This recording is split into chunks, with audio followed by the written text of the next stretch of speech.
Hello friend, नमस्कार। मेरा नाम है संदीप और आप देख रहे हैं nothing impossible YouTube channel. Friends, मैं उम्मीद करता हूँ आप सभी बहुत ही अच्छे होंगे। जिस किसी भी एग्ज़ाम की आप प्रिपरेशन कर रहे हैं वो भी बहुत ही अच्छे तरीके से चल रही होगी। आज के इस वीडियो में हम लोग यूजीसी नेट प्रथम प्रश्न पत्र में जो है शिक्षण अभिवृत्ति से 100 प्रैक्टिस सेट प्रश्न को जो है देखने वाले हैं। जैसा कि आप सभी को पता है कि हमारा एग्ज़ाम जो है बहुत पास में आ चुका है, तो इस स्थिति में मैं कोशिश कर रहा हूं कि आपको बहुत मैक्सिमम यानी कि क्वेश्चन कराने का प्रयास करूं। तो ये हमारा पार्ट 1 होगा। इसके तहत हम 100 प्रश्न को जो है कवर करने का प्रयास करेंगे और इसके साथ ही साथ मैं जितने भी यूनिट हमारे हैं 10 यूनिट है, उन सभी यूनिट से मैं कोशिश करूंगा कि आपको मैक्सिमम प्रैक्टिस सेट क्वेश्चन जो है करा दूं। इसीलिए मैंने इस वीडियो में 100 प्रैक्टिस सेट क्वेश्चन रखे हैं और मैं कोशिश करूंगा कि इसको जल्दी जल्दी जो है कंप्लीट कराऊं, क्योंकि वीडियो बहुत ज़्यादा लंबी हो जाएगी। और ये जो जितने भी प्रश्न हैं ये नए सिलेबस के ऊपर आधारित प्रश्न हैं। इसके साथ ही साथ इसमें कई ऐसे भी प्रश्न मैंने इंक्लूड किए हैं जो कि प्रीवियस ईयर में ऑलरेडी पूछे जा चुके हैं। तो आपके एग्जाम के पॉइंट ऑफ व्यू से बहुत ही महत्वपूर्ण ये वीडियो होने वाला है। इसलिए इस वीडियो को स्टार्टिंग से लेके एंड तक देखें। वीडियो लंबा होगा लेकिन 100 प्रश्नों को हम कवर करेंगे इस वीडियो में।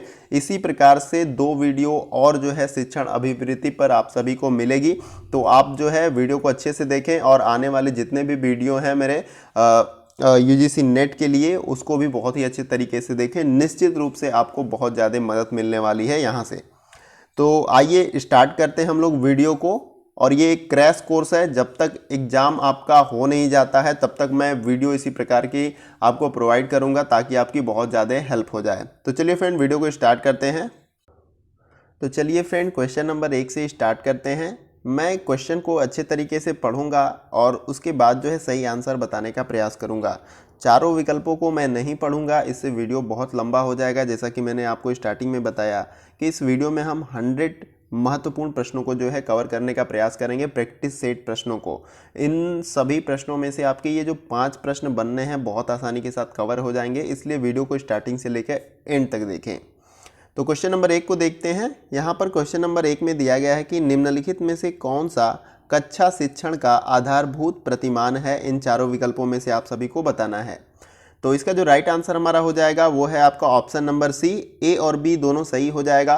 अधिगम का प्रतिमान और निर्देशात्मक प्रतिमान जो है आपका कक्षा शिक्षण का आधारभूत प्रतिमान है। तो यहाँ पर राइट आंसर आपका ऑप्शन नंबर सी हो जाएगा। अगला प्रश्न देखते हैं। अगला प्रश्न हमारा है प्रश्न नंबर 2।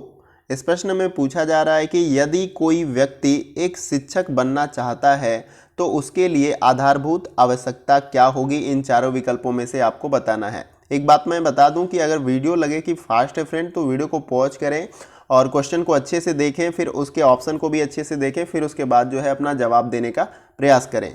तो दूसरे प्रश्न में पूछा जा रहा है कि यदि कोई व्यक्ति एक शिक्षक बनना चाहता है तो उसके लिए आधारभूत आवश्यकता क्या होगी इन चारों विकल्पों में से। तो इसका जो राइट आंसर हमारा हो जाएगा वो है आपका ऑप्शन नंबर सी। विषय का ज्ञान उसको होना चाहिए, तभी वो एक अच्छा शिक्षक बन सकता है। आइए अगले प्रश्न को देखते हैं। अगला प्रश्न हमारा होगा प्रश्न नंबर 3। इस प्रश्न में पूछा जा रहा है कि निम्नलिखित कथनों में से कौन सा कथन सत्य नहीं है। तो इस प्रकार के भी प्रश्न आपसे पूछे जाते हैं। 4 विकल्प दे दिए जाते हैं और उसमें एक ऐसा ऑप्शन रहेगा जो गलत रहेगा और उसे हमें फाइंड आउट करना होता है। तो इस प्रश्न का जो हमारा राइट आंसर हो जाएगा वो है आपका ऑप्शन नंबर डी। उपरोक्त में से सभी कथन जो हैं आपके सत्य नहीं है, यानी कि ये तीनों जो स्टेटमेंट दिए गए हैं वो सही नहीं है। पहला जो दिया गया है शिक्षण सिर्फ एक कला है। आपको पता है कि शिक्षण सिर्फ कला नहीं है, शिक्षण कला और विज्ञान दोनों है। दूसरा जो दिया गया है शिक्षकों को केवल प्रशिक्षित किया जा सकता है, ये भी गलत है। सी ऑप्शन दिया गया है शिक्षक सदैव पैदाइशी होते हैं। नहीं, शिक्षक सदैव पैदाइशी नहीं होते हैं। शिक्षक जो है बनते हैं, सीखते रहते हैं। तो ये तीनों स्टेटमेंट हमारा गलत हो जाएगा इस प्रश्न में। अगले प्रश्न को देखते हैं। अगला प्रश्न हमारा है प्रश्न नंबर 4। इस प्रश्न में पूछा जा रहा है कि निम्नलिखित में से शिक्षक में सबसे वांछित कौशल कौन सा है। इन चारों विकल्पों में से हमें बताना कि एक शिक्षक के अंदर सबसे वांछित कौशल कौन सा होता है। तो इस प्रश्न का जो हमारा राइट आंसर हो जाएगा वो है आपका ऑप्शन नंबर ए।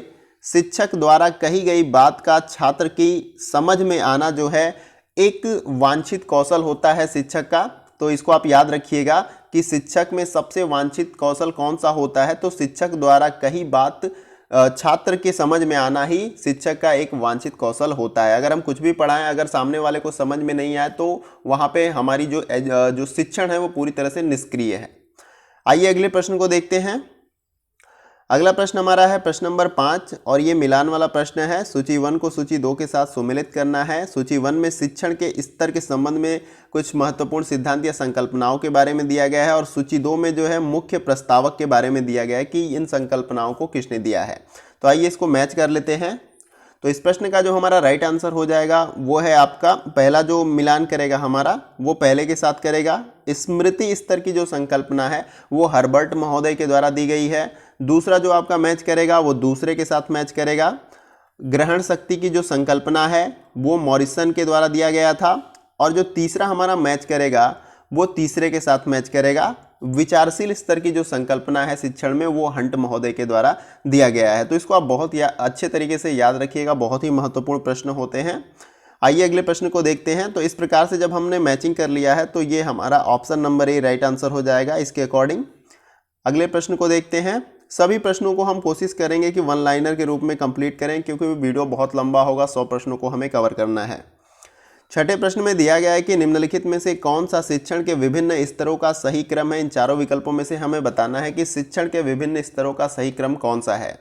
तो इस प्रश्न का जो हमारा राइट आंसर है वो है आपका ऑप्शन नंबर ए, स्मृति स्तर, बोध स्तर, चिंतनशील स्तर। तो ये हमारा जो है आपका शिक्षण के विभिन्न जितने भी स्तर हैं उसके हमारा ये सही क्रम है। पहले स्मृति स्तर आता है, यानी कि स्मृति स्तर का शिक्षण होता है, फिर बोध स्तर का, फिर चिंतनशील स्तर का।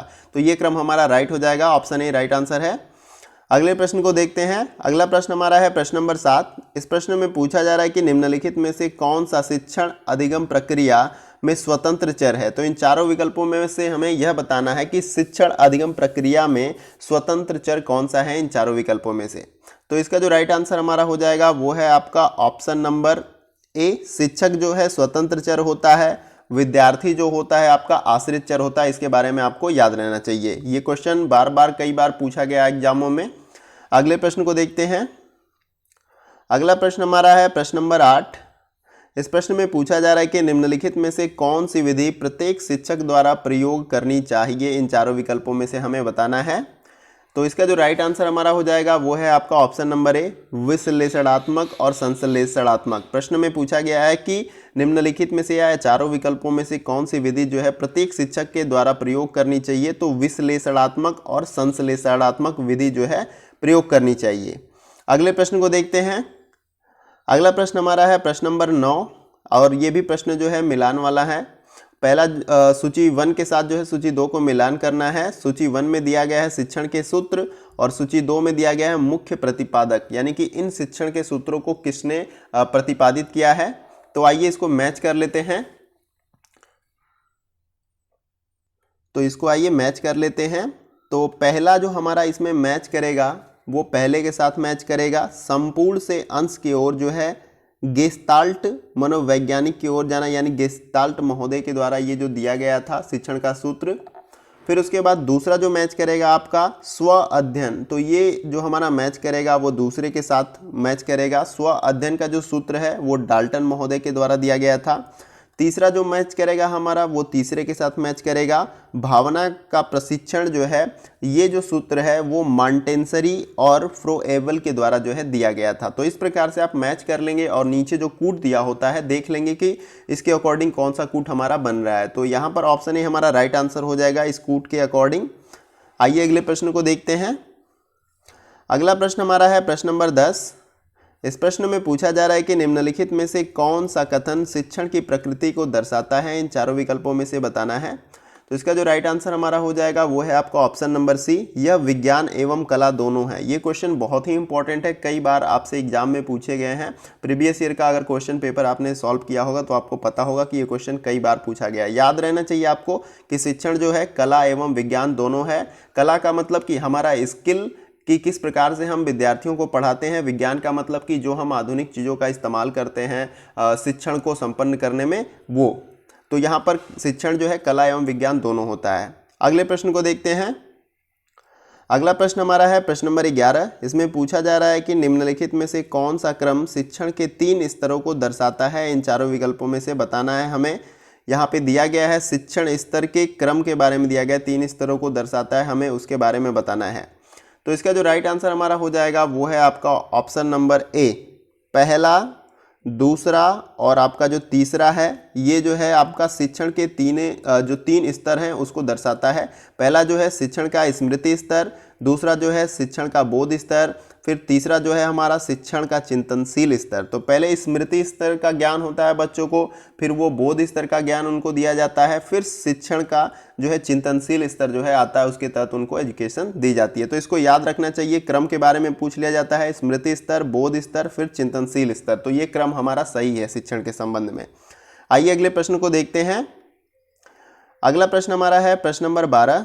इस प्रश्न में पूछा जा रहा है कि निम्नलिखित में से शिक्षण में कौन सा मुख्य परिवर्तन आधुनिक समय में मुख्यतः देखने को मिलता है, हमें इन चारों विकल्पों में से बताना है। तो इसका जो राइट आंसर हमारा हो जाएगा वो है आपका ऑप्शन नंबर ए, यह शिक्षार्थी केंद्रित होती जा रही है। यानी कि पहले जो हमारा शिक्षण होता था या टीचिंग होती थी तो वो शिक्षक केंद्रित होती थी, यानी कि शिक्षक जो भी कुछ बोल के या पढ़ा के चला जाता था वो वहीं तक सीमित रह जाती। लेकिन अब यहाँ पर ऐसा हो रहा है कि विद्यार्थी जिस प्रकार से सीखना चाहता है, उनकी नीड को देखते हुए जो है शिक्षक क्या करता है, उन्हें पढ़ाने का प्रयास करता है। तो आज की जो शिक्षा है वो शिक्षार्थी केंद्रित है, इसको आप याद रखिएगा।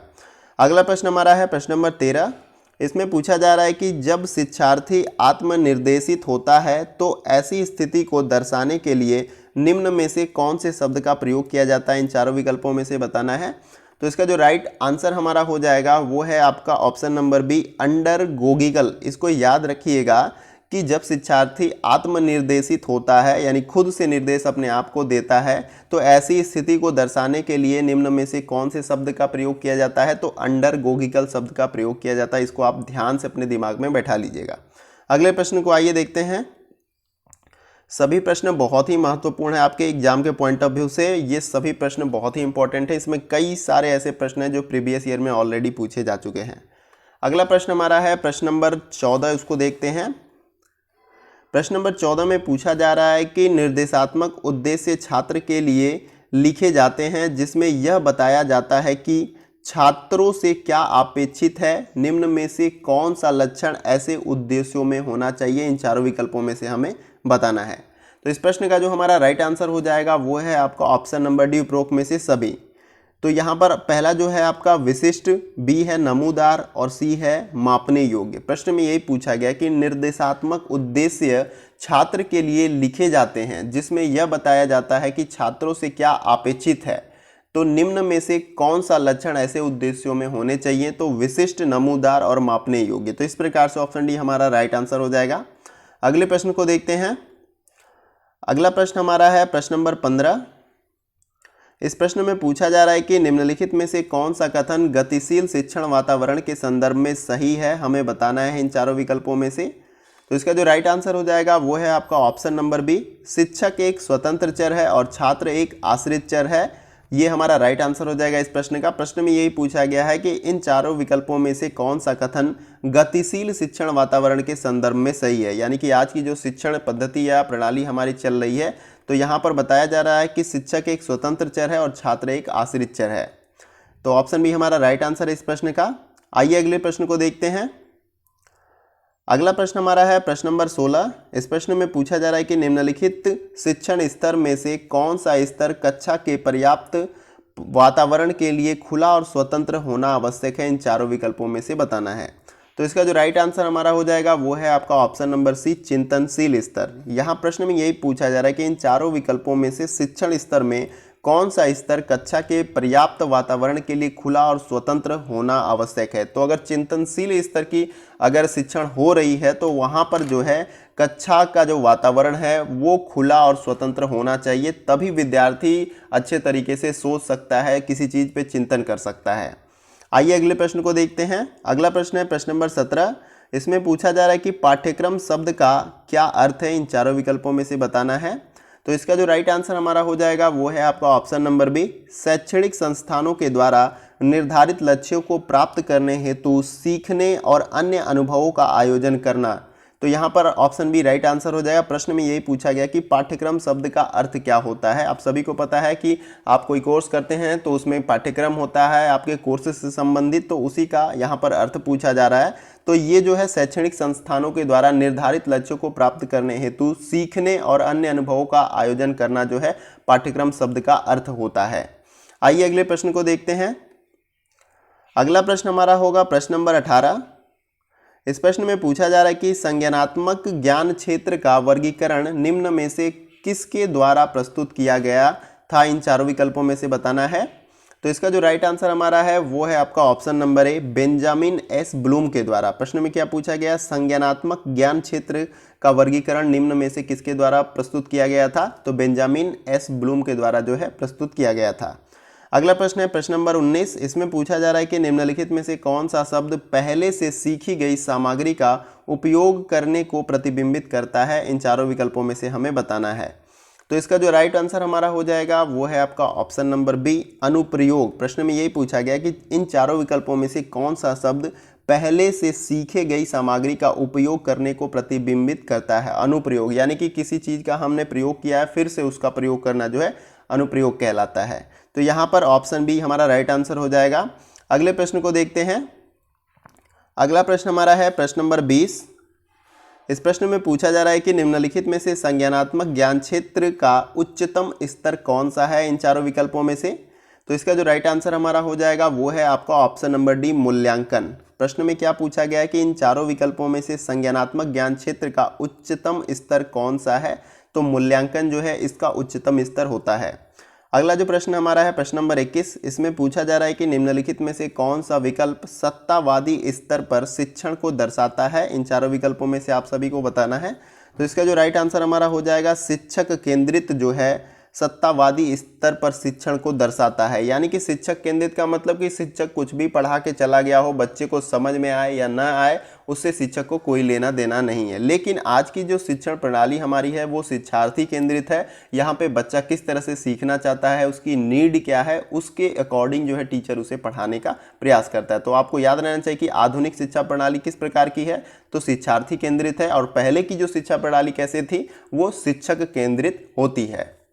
आइए अगले प्रश्न को देखते हैं। अगला प्रश्न हमारा है प्रश्न नंबर 22। इस प्रश्न में जो है मिलान वाला ये प्रश्न है, मैचिंग वाला। सूची 1 को सूची 2 के साथ मिलान करना है हमें। तो सूची 1 में विशेषता दी गई है, सूची 2 में दर्शन के बारे में दिया गया है और हमें इसे मैच करना है अच्छे तरीके से। तो पहला जो हमारा मैच करेगा इसमें, वो मैच करेगा तीसरे के साथ। क्रिया करके सीखने का जो है वो व्यवहारवाद के दर्शन से जो है संबंध रखता है। और दूसरा जो आपका मैच करेगा वो पहले के साथ मैच करेगा। पर्यावरण के माध्यम से शिक्षा जो है प्रकृतिवाद कहलाती है। और फिर उसके बाद जो तीसरा मैच करेगा आपका वो दूसरे के साथ मैच करेगा।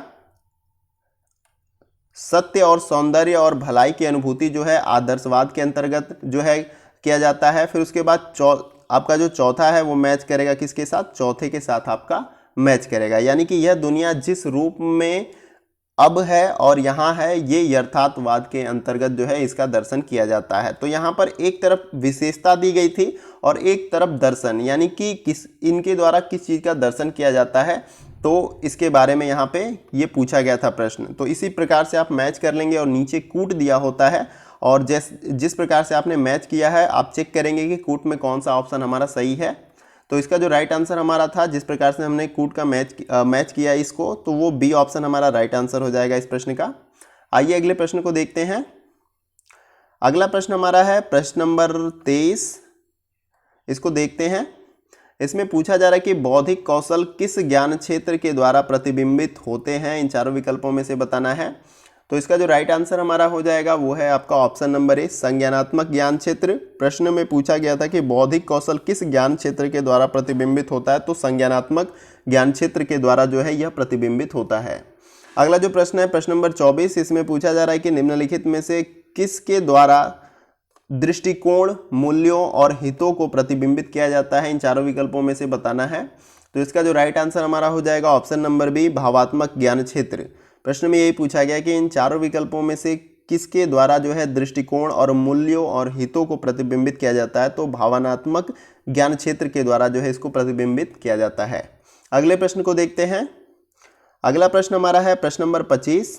इसमें पूछा जा रहा है कि निम्नलिखित में से कौन सा ज्ञान क्षेत्र शारीरिक कौशल के साथ संबंधित है, इन चारों विकल्पों में से बताना है। इसका जो राइट आंसर हमारा हो जाएगा वो है आपका ऑप्शन नंबर सी, मनोसंचलित ज्ञान क्षेत्र जो है वो शारीरिक कौशल के साथ संबंधित है। इसको आप याद रखिएगा। अगला प्रश्न जो है प्रश्न नंबर 26। इसमें पूछा जा रहा है कि निम्नलिखित में से कौन सा एक उदाहरण संज्ञानात्मक ज्ञान क्षेत्र के रूप में उद्धृत किया जा सकता है, इन चारों विकल्पों में से। तो इसका जो राइट आंसर हमारा है वो है आपका ऑप्शन नंबर ए, किसी विशेष विषय का वर्णन करना जो है आपका संज्ञानात्मक ज्ञान क्षेत्र के रूप में जो है उद्धृत किया जा सकता है। इसको आप याद रखिएगा। आइए अगले प्रश्न को देखते हैं। अगला प्रश्न हमारा है प्रश्न नंबर 27। इस प्रश्न में पूछा जा रहा है कि निम्नलिखित में से किसको शिक्षण के संदर्भ में मनोसंचलित के उदाहरण के रूप में लिया जा सकता है, हमें बताना है इन चारों विकल्पों में से। तो इस प्रश्न का जो हमारा राइट आंसर हो जाएगा वो है आपका ऑप्शन नंबर बी, प्रयोग करना। प्रश्न में क्या पूछा गया कि इन चारों विकल्पों में से किसको शिक्षण के संदर्भ में मनोसंचलित के उदाहरण के रूप में लिया जा सकता है। तो प्रयोग करना जो है मनोसंचलित के उदाहरण के रूप में जो है इसको लिया जा सकता है शिक्षण के संदर्भ में। आइए अगले प्रश्न को देखते हैं। अगला प्रश्न हमारा होगा प्रश्न नंबर 28। इस प्रश्न में पूछा जा रहा है कि निम्नलिखित कथनों में से कौन सा कथन असत्य है, इन चारों विकल्पों में से हमें बताना है। तो इसका जो राइट आंसर हमारा हो जाएगा वो है आपका ऑप्शन नंबर ए, शिक्षा और शिक्षण एक ही अवधारणा है और ये हमारा कथन जो है असत्य है। प्रश्न में पूछा गया है कि निम्नलिखित कथनों में से कौन सा कथन असत्य है। इस प्रकार से मैंने आपको अभी स्टार्टिंग में बताया कि इस प्रकार से भी प्रश्न पूछे जाते हैं। 4 स्टेटमेंट दे दिए जाते हैं शिक्षण के संदर्भ में, अगर जैसा यूनिट हो, जो भी टॉपिक हो, जो भी चैप्टर हो उसके संदर्भ में, और पूछा जाता है कि इन चारों विकल्पों में से कौन सा कथन हमारा असत्य है या सत्य है। तो यहाँ पर असत्य के बारे में पूछा गया है, तो ऑप्शन ए हमारा राइट आंसर हो जाएगा। शिक्षा और शिक्षण एक ही अवधारणा है, ये गलत है। शिक्षा अलग चीज़ है, शिक्षण अलग चीज़ है। तो यहाँ पर इस ऑप्शन में ये बताया गया कि शिक्षा और शिक्षण एक ही अवधारणा है, जबकि ये पूरी तरह से गलत है। बाकी तीनों ऑप्शन आपका सही है यहाँ पर, बी, सी और डी। आइए अगले प्रश्न को देखते हैं। अगला प्रश्न हमारा है प्रश्न नंबर 29। इसमें पूछा जा रहा है कि निम्नलिखित में से कौन सा शिक्षण के क्षेत्र में विशेषज्ञता को दर्शाता है, इन चारों विकल्पों में से बताना है। तो इस प्रश्न का जो हमारा राइट आंसर हो जाएगा वो है ऑप्शन नंबर डी, उपरोक्त में से सभी, यानी कि अवधारणाओं का ज्ञान। बी जो ऑप्शन दिया गया है शिक्षण का कौशल, और सी ऑप्शन दिया गया निर्णय लेने का कौशल। प्रश्न में यही पूछा जा रहा है कि इन चारों विकल्पों में से कौन सा शिक्षण के क्षेत्र में विशेषज्ञता को दर्शाता है। तो जो भी हमारा विषय रहा होगा उनमें अवधारणाओं का ज्ञान हमारा होना चाहिए, शिक्षण का कौशल होना चाहिए, तभी तो हम सामने जो भी पढ़ने वाला है उसको अच्छे तरीके से समझा सकते हैं, और निर्णय लेने का भी कौशल हमारे अंदर होना चाहिए। तो ये तीनों जो हमारा सही हो जाएगा, इसलिए ऑप्शन डी राइट आंसर है इस प्रश्न का। आइए अगले प्रश्न को देखते हैं। अगला प्रश्न जो हमारा है प्रश्न नंबर 30।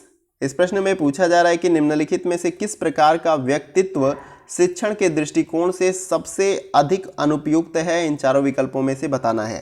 तो इसका जो राइट आंसर हमारा हो जाएगा वो है आपका ऑप्शन नंबर सी, जिसकी शिक्षण में कोई अभिरुचि नहीं है। प्रश्न में क्या पूछा गया, एक बार और अच्छे से समझ लीजिए कि इन चारों विकल्पों में से किस प्रकार का व्यक्तित्व शिक्षण के दृष्टिकोण से सबसे अधिक अनुपयुक्त होता है। तो जिसकी शिक्षण में कोई अभिरुचि नहीं है वो जो है व्यक्तित्व शिक्षण के दृष्टिकोण से सबसे अधिक अनुपयुक्त माना जाता है। तो ऑप्शन सी हमारा राइट आंसर है इस प्रश्न का। आइए अगले प्रश्न को देखते हैं। अगला प्रश्न हमारा है प्रश्न नंबर 31 या 31 प्रश्न है प्रश्न नंबर। इस प्रश्न में पूछा जा रहा है कि निम्न में से कौन से अध्यापन के सिद्धांत हैं, बताने हैं हमें इनमें से कौन से अध्यापन के जो है सिद्धांत हैं। तो इसका जो राइट आंसर हमारा हो जाएगा वो है आपका ऑप्शन नंबर डी, उपरोक्त में से सभी। यानी कि पहला जो है आपका मनोवैज्ञानिक से तार्किक की ओर, ये भी एक जो है आपका अध्यापन या शिक्षण का सिद्धांत है। और दूसरा जो है आपका विश्लेषण से संश्लेषण की ओर जाना, ये भी एक आपका शिक्षण का सिद्धांत है या अध्यापन का सिद्धांत है।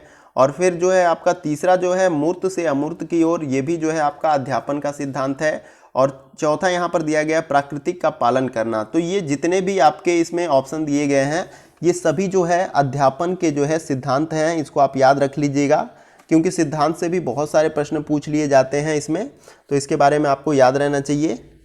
आइए अगले प्रश्न को देखते हैं। अगला प्रश्न हमारा है प्रश्न नंबर 32। इस प्रश्न में पूछा जा रहा है कि निम्नलिखित में से कौन सा विकल्प विश्लेषण के अर्थ को दर्शाता है, बताना है हमें इन चारों विकल्पों में से। तो इसका जो राइट आंसर हमारा हो जाएगा वो है आपका ऑप्शन नंबर ए, संघटक भाग में एक समस्या का हल ढूंढने की क्षमता जो है विश्लेषण के अर्थ को जो है अच्छे तरीके से दर्शाता है। तो ऑप्शन ए हमारा राइट आंसर हो जाएगा इस प्रश्न का। अगला प्रश्न है प्रश्न नंबर 33। इसमें पूछा जा रहा है कि निम्नलिखित में से कौन से शब्द का कक्षा शिक्षण में विषय वस्तु को सरल ढंग से प्रस्तुत करने के नियमों के लिए प्रयुक्त किया जाता है इन चारों विकल्पों में से। तो इस प्रश्न का जो हमारा राइट आंसर हो जाएगा वो है आपका ऑप्शन नंबर बी, शिक्षण सिद्धांत। प्रश्न में पूछा गया है कि इन चारों विकल्पों में से कौन से शब्द का कक्षा शिक्षण में विषय वस्तु को सरल ढंग से प्रस्तुत करने के नियमों के लिए प्रयुक्त किया जाता है। तो शिक्षण सिद्धांत का शिक्षण जो सिद्धांत होते हैं उनको प्रयुक्त किया जाता है। अगले प्रश्न को देखते हैं। इसमें सभी प्रश्न बहुत ही महत्वपूर्ण है एग्जाम के पॉइंट ऑफ व्यू से, इसीलिए सभी प्रश्नों को आप अच्छे तरीके से देखें। अगला जो प्रश्न है प्रश्न नंबर 34 या 34। इसमें दिया गया है कि निम्नलिखित में से कौन सा विकल्प शिक्षक को कम विद्यार्थी वाली कक्षा में शिक्षण को अधिक प्रभावी बनाने के लिए प्रयोग में लाना चाहिए, इन चारों विकल्पों में से बताना है। तो इसका जो राइट आंसर हमारा हो जाएगा वो है आपका ऑप्शन नंबर डी, उपरोक्त में से सभी। पहला भी अधिगम संबंधित समस्याओं की पहचान करना, बी ऑप्शन है छात्रों पर व्यक्तिगत ध्यान देना, और सी ऑप्शन है अनुदेशन को छात्रों के बीच की विभिन्नताओं को ध्यान में रखकर बनाना। प्रश्न में क्या पूछा गया है कि इन चारों विकल्पों में से कौन सा विकल्प शिक्षक को कम विद्यार्थी वाली कक्षा में शिक्षण को अधिक प्रभावी बनाने के लिए प्रयोग में लाना चाहिए। तो ये तीनों जो है आपका ऑप्शन है, ये आपको जो एक टीचर होता है, कम अगर विद्यार्थी हैं किसी कक्षा में तो उसको और भी प्रभावी बनाने के लिए इन तीनों विकल्पों का जो है प्रयोग करना चाहिए एक शिक्षक को। तो इस प्रकार से ऑप्शन डी हमारा राइट आंसर है इस प्रश्न का। आइए अगले प्रश्न को देखते हैं। अगला प्रश्न हमारा है प्रश्न नंबर 35 यानी 35। इसमें पूछा जा रहा है कि निम्न में से शिक्षण स्वयं व्यवसाय के प्रारंभ में सबसे महत्वपूर्ण एकल कारक कौन सा है। तो इन चारों विकल्पों में से हमें बताना है। तो इसका जो राइट आंसर हमारा हो जाएगा वो है आपका ऑप्शन नंबर सी, शिक्षक को अपना व्यक्तित्व और क्षमता को कक्षा और छात्रों से संबंधित करना। तो यहाँ पे प्रश्न में क्या पूछा गया है कि इन चारों विकल्पों में से शिक्षण स्वयं व्यवसाय के प्रारंभ में सबसे महत्वपूर्ण एकल कारक कौन सा है। तो ऑप्शन सी हमारा राइट आंसर हो जाएगा इस प्रश्न का। आइए अगले प्रश्न को देखते हैं। अगला प्रश्न है प्रश्न नंबर 36। इसमें पूछा जा रहा है कि निम्नलिखित में से कौन सा कथन प्रभावी शिक्षण के संदर्भ में सही है, इन चारों विकल्पों में से बताना है। तो इसका जो राइट आंसर हमारा हो जाएगा वो है आपका ऑप्शन नंबर सी, शिक्षकों द्वारा छात्रों को सिखाना और समझाना जो है प्रभावी शिक्षण के संदर्भ में हमारा जो है राइट ऑप्शन हो जाएगा इस प्रश्न का। तो ऑप्शन सी हमारा राइट आंसर है इस प्रश्न का। आइए अगले प्रश्न को देखते हैं। अगला प्रश्न हमारा है प्रश्न नंबर 37, उसको देखते हैं। इसमें पूछा जा रहा है कि सूची 1 को सूची 2 के साथ मिलान करना है, मिलान वाला ये प्रश्न है। सूची 1 में दार्शनिक के बारे में दिया गया है, सूची 2 में दर्शन के बारे में, यानी कि दार्शनिक किस चीज़ का दर्शन किया उसके बारे में पूछा जा रहा है। तो आइए इसको मैच कर लेते हैं। तो यहाँ पर पहला जो मैच करेगा आपका वो तीसरे के साथ मैच करेगा। टैगोर जी का जो है बालक सभी प्रकार की पुस्तकों से अधिक महत्वपूर्ण है जो है ये हमारा राइट हो जाएगा। यहाँ पर पहले के साथ मैच करेगा तीसरे का, इसको आप अच्छे से ध्यान से देखिएगा। और दूसरा जो मैच करेगा आपका चौथे के साथ मैच करेगा। विवेकानंद योग शिक्षा का एक माध्यम है, तो यहाँ पर ये राइट हो जाएगा विवेकानंद के संदर्भ में। और फिर तीसरा जो हमारा है वो मैच करेगा पहले के साथ, महात्मा गांधी का जो है सामंजस्यपूर्ण व्यक्तित्व का विकास जो है ये महात्मा गांधी के साथ मैच करेगा। और जो चौथा हमारा दिया गया है ये जो है हमारा दूसरे के साथ मैच करेगा। आपका बौद्ध धर्म जो है कर्म सिद्धांत का जो है दर्शन करता है।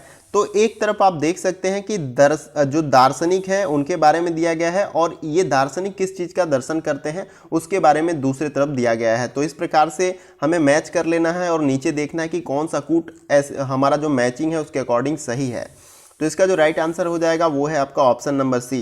तो सी के अकॉर्डिंग हमारा यहाँ सारा कुछ मैचिंग है। तो इसी प्रकार से आपको मैचिंग वाले क्वेश्चन को सॉल्व करना है। आइए अगले प्रश्न को देखते हैं। अगला प्रश्न हमारा है प्रश्न नंबर 38। इसमें पूछा जा रहा है कि यह किसने कहा है कि शिक्षा मानव निर्माण है जो चरित्र निर्मित करती है, मन की शक्ति बढ़ाती है, ज्ञान का विस्तार करती है और जिसके द्वारा आदमी अपने पैरों पर खड़े हो सकते हैं। इन चारों विकल्पों में से हमें बताना है कि ये स्टेटमेंट किसका है। तो इसका जो राइट आंसर हमारा हो जाएगा वो है आपका option number A. Swami Vivekananda का ये स्टेटमेंट है, इसको आप याद रखिएगा। यह किसने कहा है, एक बार और अच्छे से सुन लीजिए कि यह किसने कहा कि शिक्षण मानव निर्माण है जो चरित्र निर्मित करती है, मन की शक्ति बढ़ाती है, ज्ञान का विस्तार करती है और जिसके द्वारा आदमी अपने पैरों पर खड़ा हो सकता है। तो ये स्टेटमेंट जो है स्वामी विवेकानंद का है, आप इसको याद रखिएगा। अगला प्रश्न देखते हैं। अगला प्रश्न है 39। इसमें पूछा जा रहा है कि निम्नलिखित में से कौन सा गतिविधियां शिक्षण प्रक्रिया में सबसे पहले आनी चाहिए, इन चारों विकल्पों में से हमें बताना है। तो इसका जो राइट आंसर हो जाएगा वो है आपका ऑप्शन नंबर डी, उपरोक्त में से सभी। यानी कि पहला जो है उद्देश्यों का निरूपण, ये भी गतिविधि पहले ही आनी चाहिए। बी जो दिया गया है शिक्षण अनुदेशन की योजना बनाना, ये भी गतिविधि जो है पहले आनी चाहिए। फिर उसके साथ सी ऑप्शन दिया गया है छात्रों की रुचि के बारे में जानना। तो ये ऐसी गतिविधियां हैं जो शिक्षण प्रक्रिया में सबसे पहले आनी चाहिए। तो ऑप्शन डी हमारा राइट आंसर हो जाएगा इस प्रश्न का। आइए अगले प्रश्न को देखते हैं। अगला प्रश्न हमारा है प्रश्न नंबर 40 यानी 40। इसमें पूछा जा रहा है कि निम्नलिखित में से कौन सा कथन प्रभावी शिक्षण में सम्मिलित है। हमें बताना है कि कौन सा कथन जो है प्रभावी शिक्षण में सम्मिलित है इन चारों विकल्पों में से।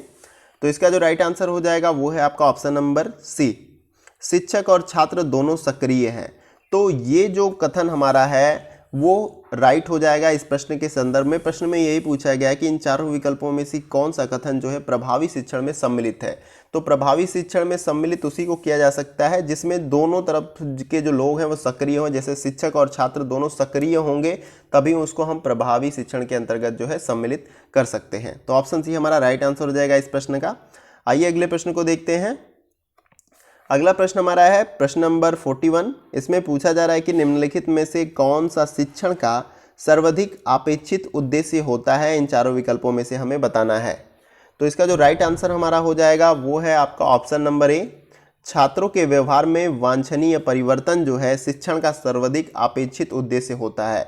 यानी कि हम जब टीचिंग करते हैं या शिक्षण करते हैं तो वहाँ पर हमारा जो एक उद्देश्य होता है वो होता है कि सामने जो विद्यार्थी बैठा है उसके व्यवहार में परिवर्तन लाएं। तो यहाँ पर ये आपका शिक्षण का सर्वाधिक अपेक्षित जो है उद्देश्य होता है। तो ऑप्शन ए हमारा राइट आंसर है इस प्रश्न का। आइए अगले प्रश्न को देखते हैं। अगला प्रश्न हमारा है प्रश्न नंबर 42। इसमें पूछा जा रहा है कि निम्नलिखित में से कौन सा कारक शिक्षण दक्षता के लिए मूल रूप से आवश्यक है, इन चारों विकल्पों में से बताना है। तो इसका जो राइट आंसर हमारा हो जाएगा वो है आपका ऑप्शन नंबर डी, उपरोक्त में से सभी।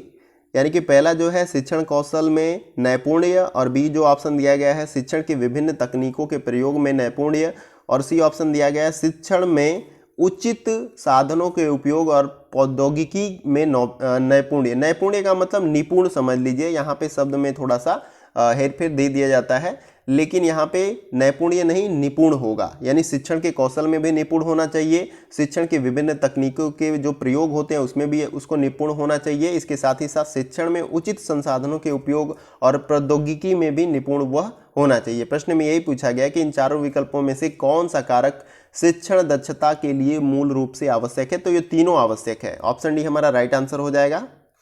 अगला प्रश्न देखते हैं। अगला प्रश्न है प्रश्न नंबर 43। इसमें पूछा जा रहा है कि निम्नलिखित कथनों में से कौन सा कथन सत्य नहीं है, इन चारों विकल्पों में से बताना है। तो इसका जो राइट आंसर हमारा हो जाएगा वो है आपका ऑप्शन नंबर ए, अच्छा संप्रेषक एक अच्छा अध्यापक नहीं हो सकता है। यहाँ पर आपका ये कथन जो है सत्य नहीं है। अच्छा जो संप्रेषण या जो अच्छा बोल लेता है, जो अच्छा बातचीत कर लेता है, वो एक अच्छा अध्यापक क्यों नहीं हो सकता है? क्योंकि वो तो अच्छे तरीके से किसी भी तथ्य को या किसी कॉन्सेप्ट को सामने वाले को समझा सकता है। लेकिन यहाँ पर क्या कहा गया है कि अच्छा संप्रेषक एक अच्छा अध्यापक नहीं हो सकता है, जबकि ये स्टेटमेंट गलत है और हमें यही बताना था कि इन चारों विकल्पों में से कौन सा कथन जो है सही नहीं है। अगले प्रश्न को देखते हैं। अगला प्रश्न हमारा है प्रश्न नंबर 44। इस प्रश्न में पूछा जा रहा है कि एक सफल शिक्षक वही होता है, मतलब बताना कि एक सफल शिक्षक कौन होता है इन चारों विकल्पों में से। तो इसका जो राइट आंसर हमारा हो जाएगा वो है आपका ऑप्शन नंबर ए, वह अपने विषय को अच्छी तरह से जानता हो। यानी कि एक सफल शिक्षक तभी हो सकता है वो जिस विषय को पढ़ाता है उसके बारे में उसको जो है नॉलेज बहुत ही अच्छे तरीके से हो, तभी वो अच्छे तरीके से जो है सामने वाले को पढ़ा और समझा सकता है। तो यहाँ पर ऑप्शन ए आपका राइट आंसर हो जाएगा इस प्रश्न का। अगले प्रश्न को देखते हैं। अगला प्रश्न हमारा है प्रश्न नंबर 45। इसमें पूछा जा रहा है कि यदि एक शिक्षक अपनी आय बढ़ाना चाहता है तो उसे निम्नलिखित में से कौन सा उपाय करना चाहिए, यानी इन चारों विकल्पों में से कौन सा उपाय करना चाहिए। तो इसका राइट आंसर हो जाएगा हमारा ऑप्शन नंबर डी, पुस्तकें लिखना। अगर एक शिक्षक को अपनी आय बढ़ाना है तो वो शिक्षण कार्य के साथ साथ जो है पुस्तकों को लिख सकता है, उससे जो है उसकी एक्स्ट्रा इनकम हो सकती है। लेकिन आज के समय में बहुत सारा एक्स्ट्रा इनकम करने का सोर्स है टीचरों के लिए, कोचिंग पढ़ाना हो गया, ऑनलाइन टीचिंग करना, तो बहुत सारे प्लेटफॉर्म है जिससे वो जो है अतिरिक्त आय जो है कर सकते हैं। आइए अगले प्रश्न को देखते हैं। अगला जो हमारा प्रश्न होगा इसमें वो है आपका प्रश्न नंबर 46। इसमें पूछा जा रहा है कि एक प्राचार्य के रूप में आप अपने शिक्षक सहयोगी को किस कार्य के लिए प्रोत्साहित करेंगे। इन चारों विकल्पों में से आप सभी को बताना है। तो इसका जो राइट आंसर हमारा हो जाएगा वो है आपका ऑप्शन नंबर डी, उपरोक्त में से सभी। यानी कि पहला जो ऑप्शन है भारत और विदेश में सेमिनार और सम्मेलनों में भाग लेना। बी जो ऑप्शन दिया गया विषय के ज्ञान की वृद्धि के लिए पुनश्चर्या पाठ्यक्रम में भाग लेना। और सी ऑप्शन है दलितों के उत्थान के लिए सामुदायिक सेवा करना। तो ये तीनों जो है ऑप्शन आपका सही हो जाएगा। प्रश्न में यही पूछा गया कि अगर आप किसी कॉलेज के प्राचार्य हैं तो आप अपने शिक्षक सहयोगी को किस कार्य के लिए प्रोत्साहित करेंगे। तो उसको जो है भारत और विदेश में जो सेमिनार होते हैं उन सेमिनारों में भाग लेने के लिए कहेंगे। बी जो ऑप्शन दिया गया है विषय के ज्ञान की वृद्धि के लिए पुनश्चर्या पाठ्यक्रम में भाग लेना, यानी कि अपने ज्ञान की वृद्धि करते रहना। और उसके साथ साथ सी जो ऑप्शन दिया गया दलितों के उत्थान के लिए सामुदायिक सेवा करना। तो ये तीनों ऑप्शन हमारा राइट हो जाएगा इस प्रश्न के संदर्भ में। अगले प्रश्न को देखते हैं। अगला प्रश्न हमारा है प्रश्न नंबर 47। इसमें पूछा जा रहा है कि एक शिक्षक निम्न में से किस प्रकार की गतिविधियों से अपने छात्रों के बीच सबसे अधिक प्रभावी ढंग से सामाजिक एवं नैतिक मूल्यों को आत्मसत्ता करने में सहायता कर सकता है। इन चारों विकल्पों में से आपको बताना है। तो इसका जो राइट आंसर हमारा हो जाएगा वो है आपका ऑप्शन नंबर सी, ऊपर मैं कर देता हूं, दिखाई नहीं दे रहा तो आपको। इसका जो राइट आंसर हमारा है वो है आपका ऑप्शन नंबर सी, छात्रों को सह पाठ्यक्रम गतिविधियों में सक्रिय रूप से सम्मिलित करके। प्रश्न में क्या पूछा गया है कि एक शिक्षक निम्न में से किस प्रकार की गतिविधियों से अपने छात्रों के बीच सबसे अधिक प्रभावी ढंग से सामाजिक एवं नैतिक मूल्यों को आत्मसत्ता करने में सहायता कर सकता है। तो छात्रों को सह पाठ्यक्रम गतिविधियों में सक्रिय रूप से सम्मिलित करके जो है वह ये संपन्न कर सकता है। तो यहाँ पर ऑप्शन सी राइट हो जाएगा इस प्रश्न का। आइए अगले प्रश्न को देखते हैं। अगला प्रश्न हमारा है प्रश्न नंबर 48। इस प्रश्न में पूछा जा रहा है कि एक शिक्षक अपने आप को एक प्रभावी संप्रेषक के रूप में स्थापित कर सकता है किस प्रकार से। इन चारों विकल्पों में से हमें बताना है। तो इसका जो राइट आंसर हमारा हो जाएगा वो है ऑप्शन नंबर बी, जो सीखता है उसको छात्रों को उसका अर्थ समझाने में सहायता करता है। तो वो क्या हो सकता है, वो एक प्रभावी संप्रेषक के रूप में स्थापित कर सकता है अपने आप को। यानी कि जो कुछ हमने सीखा उसको किसी और को सिखाते हैं तो हमारी जो वो कॉन्सेप्ट होता है, वो तथ्य होता है, और भी अच्छे तरीके से गहरा हो जाता है हमारे माइंड में। प्रश्न में क्या पूछा गया कि एक शिक्षक अपने आप को एक प्रभावी संप्रेषक के रूप में स्थापित किस प्रकार से कर सकता है। वो इस प्रकार से कर सकता है कि जो कुछ भी वो सीखता है उसका छात्रों को उसका अर्थ समझाने में सहायता प्रदान करे। तो यहाँ पर ऑप्शन बी राइट आंसर हो जाएगा इस प्रश्न का। अगले प्रश्न को देखते हैं। आइए अगला प्रश्न हमारा है प्रश्न नंबर 49। इस प्रश्न में पूछा जा रहा है कि उच्च शिक्षा के क्षेत्र में शिक्षण का तात्पर्य क्या है। इन चारों विकल्पों में से हमें बताना है। तो इसका जो राइट आंसर हमारा हो जाएगा वो है आपका ऑप्शन नंबर डी, छात्रों के लिए अधिगम प्रक्रिया को सुकर बनाना, यानी आसान बनाना। तो यहाँ पे पूछा क्या जा रहा है कि उच्च शिक्षण के क्षेत्र में शिक्षण का तात्पर्य क्या होता है कि छात्रों के लिए अधिगम यानी जो सीखने की प्रक्रिया है उसको आसान बनाना। तो यहाँ पर ऑप्शन डी हमारा राइट आंसर हो जाएगा इस प्रश्न का। अगले प्रश्न को देखते हैं। अगला प्रश्न है प्रश्न नंबर 50। इस प्रश्न में पूछा जा रहा है कि एक शिक्षक शिक्षण प्रक्रिया को अधिक प्रभावी बना सकता है यदि वह इन चारों विकल्पों में से क्या करेगा। तो वो शिक्षण प्रक्रिया को अधिक प्रभावी बना सकता है। तो इसका जो राइट आंसर हमारा हो जाएगा वो है ऑप्शन नंबर सी, शिक्षार्थियों के पूर्व ज्ञान को ध्यान में रखे। यानी कि शिक्षार्थी जो है, जो सीखने वाला है, जो विद्यार्थी है, उसका पूर्व ज्ञान कैसा है उसके अकॉर्डिंग जो है वो शिक्षण की प्रक्रिया को अधिक प्रभावी बना सकता है। अगर हमें पता नहीं रहेगा कि वो जो है अच्छे तरीके से किसी कॉन्सेप्ट को जानता है और हमें उसको हाई लेवल पे पढ़ाना पड़ गया तो वो समझ नहीं पाएगा। इसलिए पहले समझना होगा कि जो विद्यार्थी है उसका पूर्व ज्ञान कैसा है, फिर उसके अनुसार जो है हमें अपना टीचिंग करना चाहिए। आइए अगले प्रश्न को देखते हैं। अगला प्रश्न हमारा है प्रश्न नंबर 51। इसमें पूछा जा रहा है कि निम्नलिखित में से किस स्थिति में कॉलेज शिक्षक वास्तव में छात्रों के लिए सहायक हो सकता है, इन चारों विकल्पों में से बताना है। तो इसका जो राइट आंसर हो जाएगा वो है आपका ऑप्शन नंबर सी, छात्रों को कक्षा में प्रश्न पूछने के लिए प्रोत्साहित करता हो। प्रश्न में क्या पूछा गया कि इन चारों विकल्पों में से किस स्थिति में कॉलेज शिक्षक वास्तव में छात्रों के लिए सहायक हो सकते हैं। तो वो तब सहायक हो सकते हैं जब छात्रों को कक्षा में प्रश्न पूछने के लिए वो प्रोत्साहित करते हों। तो ऑप्शन सी हमारा राइट आंसर हो जाएगा। आपको पता है कि बहुत सारे ऐसे विद्यार्थी होते हैं जो कक्षा में डर के मारे जो प्रश्न नहीं पूछते हैं कि सर कहीं उनसे ही कुछ ना पूछ लें। तो ऐसा नहीं होना चाहिए। कोई भी प्रश्न हो, दुविधा हो, डाउट हो तो आपको क्लासरूम में खड़े होकर शिक्षक से पूछना चाहिए। अगला जो हमारा प्रश्न है प्रश्न नंबर 52। इसमें पूछा जा रहा है कि उच्च शिक्षा में अध्यापन का सबसे वांछित परिणाम कौन सा है, इन चारों विकल्पों में से हमें बताना है। तो इसका जो राइट आंसर हमारा हो जाएगा वो है आपका ऑप्शन नंबर बी, विद्यार्थियों की स्वतंत्र सोच के स्तर में वृद्धि जो है वो हमारा उच्च शिक्षा में अध्यापन का सबसे वांछित परिणाम होता है। इसको आप याद रखिएगा, बी हमारा राइट आंसर हो जाएगा इस प्रश्न का। आइए अगले प्रश्न को देखते हैं। अगला जो प्रश्न हमारा है वो है आपका प्रश्न नंबर 53। इसमें पूछा जा रहा है कि पुस्तकें संचार का एक शक्तिशाली स्रोत हो सकती हैं, किस स्थिति में, इन चारों विकल्पों में से बताना है। तो इसका जो राइट आंसर हो जाएगा वो है आपका ऑप्शन नंबर बी, पाठ्य सामग्री दृष्टांत दर्शक हो। तो उस स्थिति में जो है पुस्तकें संचार का एक शक्तिशाली स्रोत हो सकती हैं। दृष्टांतक का मतलब कि उसमें बहुत सारे पिक्चर्स दिए हों, जो भी पाठ्य मतलब वस्तु हो उसमें जो पढ़ते हैं हम, उसके साथ ही साथ उसको समझाने के लिए एक डायग्राम हो गया, पिक्चर हो गया, तो उस प्रकार से होगा तो पुस्तकें जो है संचार का एक शक्तिशाली स्रोत हो सकती हैं। तो ऑप्शन बी हमारा राइट आंसर हो जाएगा इस प्रश्न का।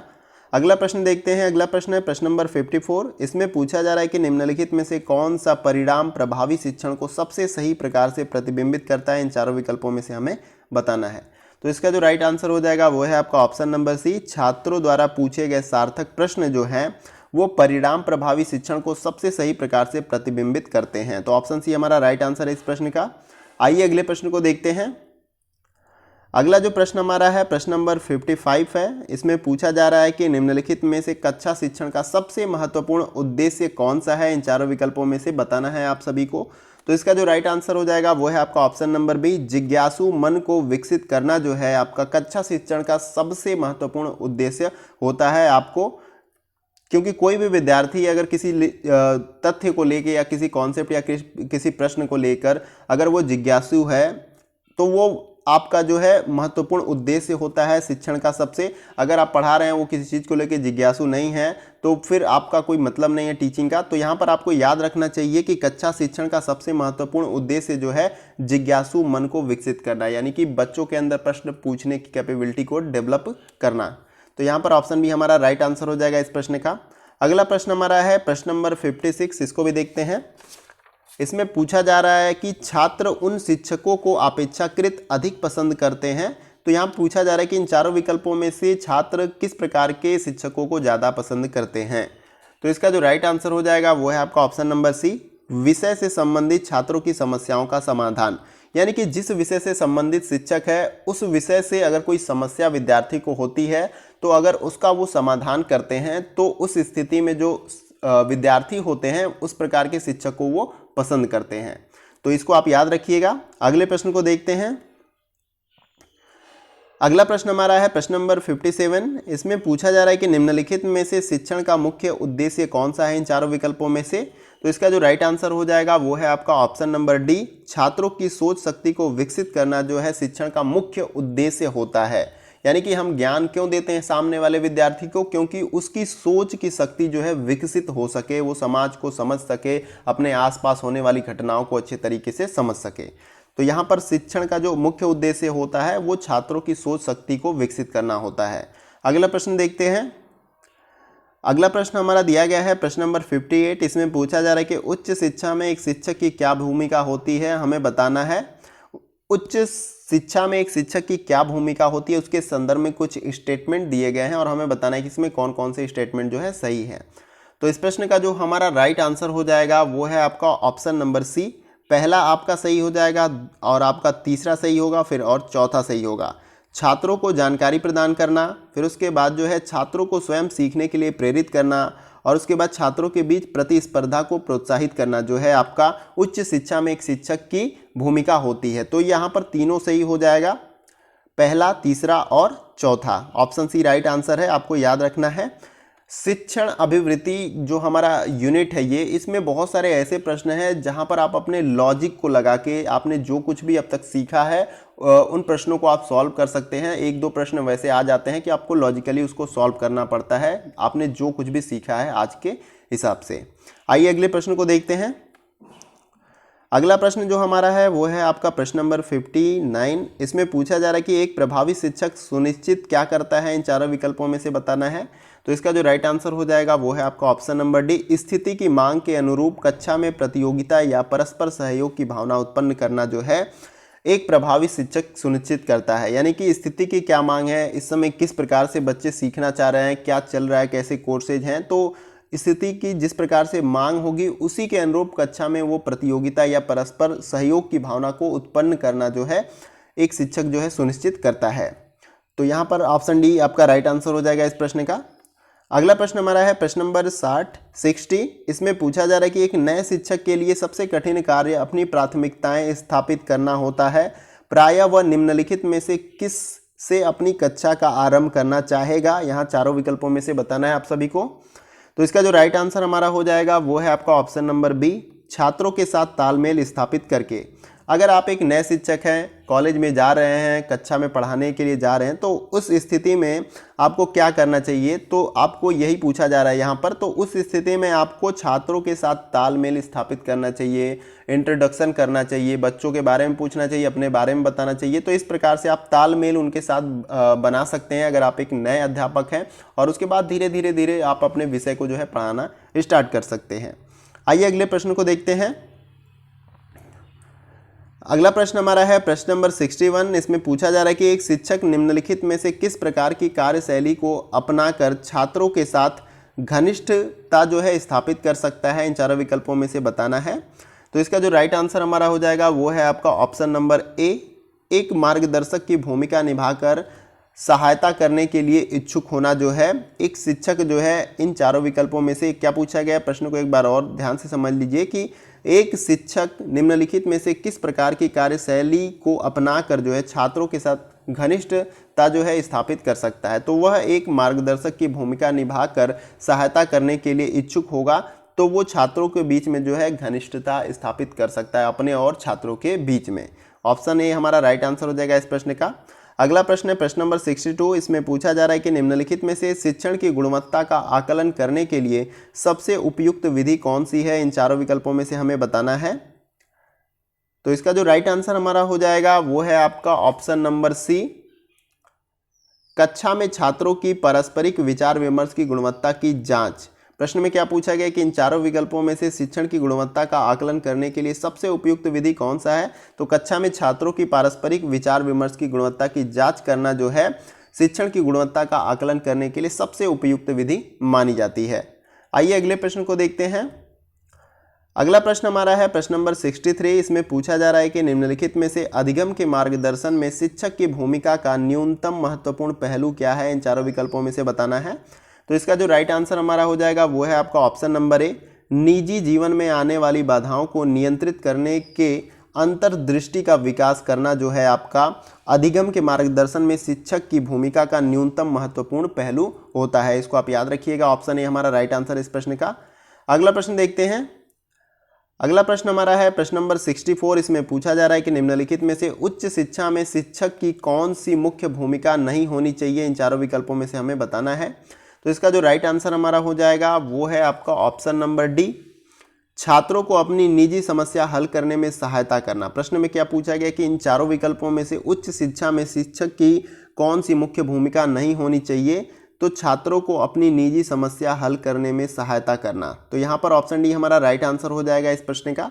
अगले प्रश्न को देखते हैं।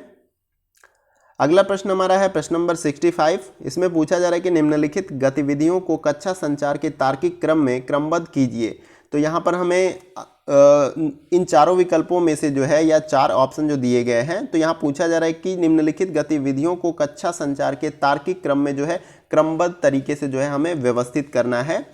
तो यहाँ पर पहला जो दिया गया है, आइए उसको पहले क्रमबद्ध तरीके से हम लोग लगा लेते हैं। तो यहाँ पर पहले जो आएगा आपका वो दूसरा आएगा, ये पहले नंबर पे आएगा योजना और तैयारी। फिर उसके बाद तीसरा जो है दूसरे नंबर पे आएगा सामग्री की प्रस्तुति। फिर उसके बाद जो है आपका पहला आएगा किए हुए कार्य का विश्लेषण, ये तीसरे नंबर पे आएगा। फिर उसके बाद चौथे नंबर पे आपका आएगा संशोधन और सुधार। तो इस प्रकार से आप इसको क्रम में लगा सकते हैं और नीचे कूट में दे सकते हैं कि जिस क्रम में आपने लगाया उसमें कौन सा कूट मैच कर रहा है। तो इस प्रकार से हमारा ऑप्शन बी राइट आंसर हो जाएगा। दूसरा, तीसरा, पहला और चौथा ये इस क्रम में होगा। प्रश्न में यही पूछा गया कि कक्षा संचार के तार्किक क्रम, कक्षा में संचार हो रहा है तो उसके संदर्भ में जो तार्किक क्रम है हमें उसे सिस्टमेटिक ढंग से लगाना था। तो यहाँ पर ऑप्शन बी हमारा राइट आंसर हो जाएगा इस प्रश्न का। आइए अगले प्रश्न को देखते हैं। अगला प्रश्न हमारा है प्रश्न नंबर 66। इसमें पूछा जा रहा है कि निम्नलिखित में से कौन सा कथन प्रभावी शिक्षण को इंगित नहीं करता है, इन चारों विकल्पों में से बताना है। तो इसका जो राइट आंसर हमारा हो जाएगा वो है आपका ऑप्शन नंबर बी, एक शिक्षक अपने छात्रों में त्रुटि ढूंढता है। इन चारों विकल्पों में से क्या बताना है, सही आंसर आपको बताना था। तो सही आंसर कौन सा है, ऑप्शन बी। प्रश्न में यही पूछा गया है कि इन चारों विकल्पों में से कौन सा कथन प्रभावी शिक्षण को इंगित नहीं करता है। तो एक शिक्षक अपने छात्रों में त्रुटि ढूंढता है, तो यह एक प्रभावी शिक्षण को जो है इंगित नहीं करता है। तो ऑप्शन बी हमारा राइट आंसर था। अगले प्रश्न को देखते हैं। अगला प्रश्न है प्रश्न नंबर 67। इसमें पूछा जा रहा है कि यदि कुछ छात्र परीक्षा में असफल होते हैं तो निम्नलिखित में से इसको किसकी त्रुटि माननी चाहिए, इन चारों विकल्पों में से हमें बताना है। तो इसका जो राइट आंसर हमारा हो जाएगा वो है आपका ऑप्शन नंबर डी, इस बात का सामान्यीकरण नहीं किया जा सकता है कि यदि कुछ छात्र जो है परीक्षा में असफल होते हैं तो निम्नलिखित में से यह किसकी त्रुटि हो सकती है, या छात्र की खुद की हो सकती है या टीचर्स की हो सकती है। तो यह जो है हम नहीं निश्चित कर सकते हैं कि जो है यह किसकी गलती है जिसके कारण से छात्र फेल हुआ है। अगला प्रश्न देखते हैं। अगला प्रश्न है प्रश्न नंबर 68। पूछा जा रहा है इसमें कि एक शिक्षक छात्रों का ध्यान आकर्षित करने में सक्षम नहीं है, ऐसी स्थिति में शिक्षक को कौन सा कदम उठाना चाहिए, इन चारों विकल्पों में से हमें बताना है। तो इसका जो राइट आंसर हमारा हो जाएगा वो है आपका ऑप्शन नंबर ए, अपने शिक्षण विधि का मूल्यांकन करे और उसमें आवश्यकता अनुसार सुधार करे। यानी कि अगर विद्यार्थी आकर्षित नहीं हो रहे हैं उनके शिक्षण में, तो उनको क्या करना चाहिए कि अपने शिक्षण विधि का जो है मूल्यांकन करना चाहिए। यानी जिस प्रकार से वो सिखाना चाहते हैं विद्यार्थियों को, क्या वो बेहतर है या नहीं है। जब हम उसका मूल्यांकन कर लेंगे कि नहीं उसमें कुछ खामियां हैं, तो हम उसको सुधार करके फिर से जो है नए तरीके से पढ़ाने का प्रयास करेंगे। तो यहाँ पर ऑप्शन ही हमारा राइट आंसर हो जाएगा इस प्रश्न का। आइए अगले प्रश्न को देखते हैं। अगला प्रश्न हमारा है प्रश्न नंबर 69। इसको देखते हैं। इसमें पूछा जा रहा है कि एक शिक्षक का प्राथमिक कार्य क्या है, इन चारों विकल्पों में से हमें बताना है। तो इसका जो राइट आंसर हो जाएगा वो है आपका ऑप्शन नंबर बी, छात्रों का मार्गदर्शन करना और सीखने के लिए प्रेरित करना जो है एक शिक्षक का प्राथमिक कार्य होना चाहिए। तो एक शिक्षक जो है वो छात्रों का मार्गदर्शन करता है, उसके साथ ही साथ उनको सीखने के लिए प्रेरित करता है, वह एक शिक्षक का जो है प्राथमिक कार्य होता है। अगला प्रश्न है प्रश्न नंबर 70। इसमें पूछा जा रहा है कि निम्नलिखित में से कौन सा कथन शिक्षक व्यवहार एक असफल शिक्षक व्यवहार के आयाम को चित्रित करता है, इन चारों विकल्पों में से बताना है। तो इसका जो राइट आंसर हमारा हो जाएगा वो है आपका ऑप्शन नंबर सी, छात्रों के प्रति उदासीन रवैया एवं पूर्ण रूप से दिनचर्या पर केंद्रित। प्रश्न में क्या पूछा गया है कि इन चारों विकल्पों में से कौन सा कथन जो है शिक्षक व्यवहार एक असफल शिक्षक व्यवहार के आयाम को चित्रित करता है। यानी कि एक असफल शिक्षक के व्यवहार को वो चित्रित करता है, उसके बारे में हमें बताना था। तो यहाँ पर दिया गया है राइट आंसर जो हमारा है छात्रों के प्रति उदासीन रवैया। यानी कि छात्रों को अच्छे तरीके से वो ट्रीट नहीं कर रहा है, उसको अच्छे तरीके से समझा नहीं रहा है। उसके साथ ही साथ पूर्ण रूप से दिनचर्या पर केंद्रित होना, यानी कि उसका अपना एक सिस्टमेटिक दिनचर्या है, वो छात्रों पे फोकस नहीं कर रहा कि छात्रों को कुछ जो भी कुछ मैं पढ़ा रहा हूँ समझ में आ रहा है कि नहीं समझ में आ रहा है, प्रश्न मुझसे वो पूछ रहे हैं नहीं। तो यह एक जो है असफल शिक्षक के व्यवहार को चित्रित करता है। तो ऑप्शन सी हमारा राइट आंसर हो जाएगा इस प्रश्न का। आइए अगले प्रश्न को देखते हैं। अगला प्रश्न हमारा है प्रश्न नंबर 71। इसमें पूछा जा रहा है कि निम्नलिखित में से कौन सा कथन एक अच्छे शिक्षक के संदर्भ में सही है। तो यहाँ पे इन चारों विकल्पों में से पूछा जा रहा है कि एक अच्छे शिक्षक के संदर्भ में कौन सा कथन सही है। तो इसका जो राइट आंसर हमारा हो जाएगा वो है आपका ऑप्शन नंबर डी, उपरोक्त में से सभी। यानी कि पहला जो दिया गया है, कक्षा में पढ़ाए जाने वाले विषय का अवलोकन प्रदान करना चाहिए एक शिक्षक को। फिर उसके साथ साथ बी ऑप्शन दिया गया अच्छा संचार कौशल होना चाहिए, और सी ऑप्शन दिया गया है अपने विषय पर अच्छी पकड़ होनी चाहिए। तो प्रश्न में क्या पूछा गया कि चारों विकल्पों में से एक अच्छे शिक्षक के संदर्भ में कौन सा सही है कथन हमारा। तो ये तीनों कथन जो है एक अच्छे शिक्षक के संदर्भ में सही है। उसको अपने विषय का ज्ञान होना चाहिए, एक अच्छा संचार कौशल होना चाहिए, संचार कौशल अच्छा होगा तभी वो अपने ज्ञान को जो है सामने वाले को अच्छे तरीके से समझा सकता है, और कक्षा में पढ़ाए जाने वाले विषय का अवलोकन जो है प्रदान करना जो है एक अच्छे शिक्षक का जो है गुण होता है। तो यहाँ पे ये तीनों स्टेटमेंट सही हो जाएगा, ऑप्शन डी हमारा राइट आंसर है इस प्रश्न का। अगला प्रश्न देखते हैं। अगला प्रश्न है प्रश्न नंबर 72। इसमें पूछा जा रहा है कि निम्नलिखित में से एक नए शिक्षक के लिए कौन सा वांछनीय उत्तरदायी है, इन चारों विकल्पों में से हमें बताना है। तो इसका जो राइट आंसर हमारा हो जाएगा वो है आपका ऑप्शन नंबर बी, मतभेदों के होते हुए भी साथी शिक्षकों के साथ सहयोग करना जो है एक नए शिक्षक के लिए कौन सा वांछनीय उत्तरदायी होता है। तो मतभेद होते हुए भी जो है साथी शिक्षक का हमें सहयोग करना चाहिए, यह एक जो है शिक्षक का वांछनीय उत्तरदायित्व होता है। यानी साथी शिक्षक जो है वो अपने साथी शिक्षक का सहयोग करे, यह उसका एक वांछनीय उत्तरदायित्व होता है, इसको आप याद रखिएगा। अगला प्रश्न देखते हैं। अगला प्रश्न हमारा है प्रश्न नंबर 73। इसमें पूछा जा रहा है कि निम्नलिखित में से शिक्षक के लिए प्रारंभिक अवस्था में विफलता का मुख्य कारण किस क्षेत्र से संबंधित है, इन चारों विकल्पों में से हमें बताना है। तो इसका जो राइट आंसर हमारा हो जाएगा वो है आपका ऑप्शन नंबर सी, शिक्षक का ज्ञान। प्रश्न में क्या पूछा गया कि इन चारों विकल्पों में से शिक्षक के लिए प्रारंभिक अवस्था में विफलता का मुख्य कारण किस क्षेत्र से संबंधित होता है। तो शिक्षक का ज्ञान। अगर शिक्षक का ज्ञान जो है जिस भी विषय से वो पढ़ाता हो, अगर विषय का ज्ञान कम होता है तो वो उस स्थिति में बेहतर टीचिंग नहीं कर पाएगा, कॉन्सेप्ट को अच्छे तरीके से नहीं समझा पाएगा। तो इस स्थिति में शिक्षक को क्या करना चाहिए कि प्रिपेयर्ड होकर जो है क्लासरूम में जाना चाहिए जिस टॉपिक को वो पढ़ाना चाह रहा है, ताकि छोटी से छोटी डिटेल्स को वो अच्छे तरीके से सामने जो बैठा विद्यार्थी उसको समझा सके। तो यहाँ पर ऑप्शन सी राइट आंसर हो जाएगा इस प्रश्न का, इसको आप याद रखिएगा। अगला प्रश्न देखते हैं। अगला प्रश्न है प्रश्न नंबर 74। इसमें पूछा जा रहा है कि निम्नलिखित में से किसको मुक्त प्रगति शिक्षा पर आधारित मिरमबाका स्कूल विचारधारा का प्रतिपादक कहा जा सकता है, इन चारों विकल्पों में से। तो इसका जो राइट आंसर हमारा हो जाएगा वो है आपका option number D, Shri Aurobindo. प्रश्न में क्या पूछा गया कि इन चारों विकल्पों में से किसको मुक्त प्रगति शिक्षा पर आधारित मिरम्बका स्कूल विचारधारा का प्रतिपादक कहा जाता है। तो जब मिरम्बका स्कूल का विचारधारा के प्रतिपादक के बारे में पूछा जाए तो आपको दिमाग में आना चाहिए श्री अरबिंदो। श्री अरबिंदो ने ये जो है कहा था, इसको आप याद रखिएगा। ऑप्शन डी हमारा राइट आंसर हो जाएगा इस प्रश्न का। अगले प्रश्न को देखते हैं। अगला जो प्रश्न हमारा है प्रश्न नंबर 75। इसमें पूछा जा रहा है कि निम्नलिखित में से एक नए शिक्षक के लिए सफलता का सबसे महत्वपूर्ण कारक कौन सा होता है, इन चारों विकल्पों में से बताना है। तो इसका जो राइट आंसर हमारा हो जाएगा वो है आपका ऑप्शन नंबर सी, शिक्षक का अपना व्यक्तित्व और कक्षा को समायोजित करने की क्षमता। प्रश्न में क्या पूछा गया कि एक नए शिक्षक के लिए सफलता का सबसे महत्वपूर्ण कारक कौन सा होता है। तो उस शिक्षक का अपना व्यक्तित्व कैसा है और कक्षा को समायोजित करने की क्षमता किस प्रकार की है, वह जो है उसकी सफलता का जो है सफलता के ऊपर डिपेंड करता है कि वो अगर इस प्रकार से सही होगा तभी उसकी सफलता जो है हो सकती है। प्रश्न में ये पूछा गया कि एक नए शिक्षक के लिए सफलता का सबसे महत्वपूर्ण कारक कौन सा है। तो शिक्षक का अपना व्यक्तित्व, उसके साथ साथ कक्षा को समायोजित करने की क्षमता जो है उसकी सफलता का महत्वपूर्ण कारक होता है। ऑप्शन सी हमारा राइट आंसर है। अगर कहीं कोई भी समस्या हो किसी प्रश्न में तो कमेंट बॉक्स में पूछ सकते हैं। वीडियो को मैं फास्ट कराने का प्रयास कर रहा हूँ, इसलिए कि ये 100 प्रश्न जो है उनको जल्दी से कवर किया जाए और सभी महत्वपूर्ण प्रश्न हैं। आपको बहुत सारे वीडियो देखने की आवश्यकता नहीं होगी। आप ये 1 से 2 वीडियो जो मैं बना रहा हूँ शिक्षण अभिवृत्ति पे महत्वपूर्ण प्रश्नों की सीरीज के रूप में, तो उनको अगर आप देख लेते हैं तो ये 5 प्रश्न निश्चित रूप से आपके कंप्लीट हो जाएंगे। ये 5 में से आपके जो है 10 नंबर या 8 नंबर आसानी के साथ आ सकते हैं, तो अगर आप अच्छे तरीके से इन वीडियो को देखते हैं। अगला प्रश्न देखते हैं। अगला प्रश्न हमारा है प्रश्न नंबर 76।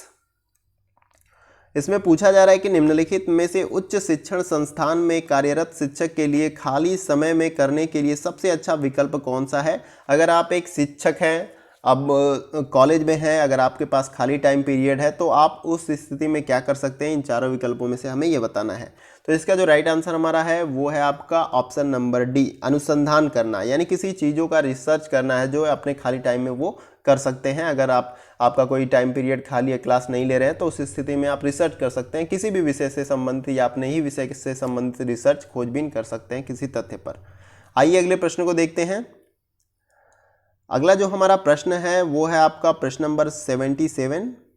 इसमें पूछा जा रहा है कि टाइलर मॉडल के अनुसार निम्न में से पाठ्यक्रम के मुख्य घटक कौन से हैं। टाइलर मॉडल के अनुसार पूछा जा रहा है कि पाठ्यक्रम के मुख्य घटक कौन से हैं। इसको आप याद कर लीजिएगा, मैं बता रहा हूं। तो इसका जो राइट आंसर हमारा हो जाएगा वो है आपका ऑप्शन नंबर बी, उद्देश्य, शैक्षिक अनुभव, अनुभव का प्रभावी संगठन, लक्ष्य का सत्यापन। ये जो है आपका टाइलर मॉडल के अनुसार जो है पाठ्यक्रम के मुख्य घटक हैं। पहले उद्देश्य है, शैक्षिक अनुभव, अनुभव का प्रभावी संगठन, लक्ष्य का सत्यापन। ये टाइलर मॉडल के अनुसार जो है पाठ्यक्रम का जो है मुख्य घटक है। मैं 2 से 3 बार इसलिए बोल रहा हूँ कि आपके माइंड में जो है अच्छे तरीके से ये छप जाए।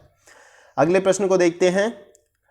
अगला जो प्रश्न हमारा है प्रश्न नंबर 78। इसमें पूछा जा रहा है कि अनुभवी शिक्षकों को एक विषय पर विस्तृत योजना तैयार करने की आवश्यकता नहीं होती है, क्योंकि इन चारों विकल्पों में से हमें बताना है।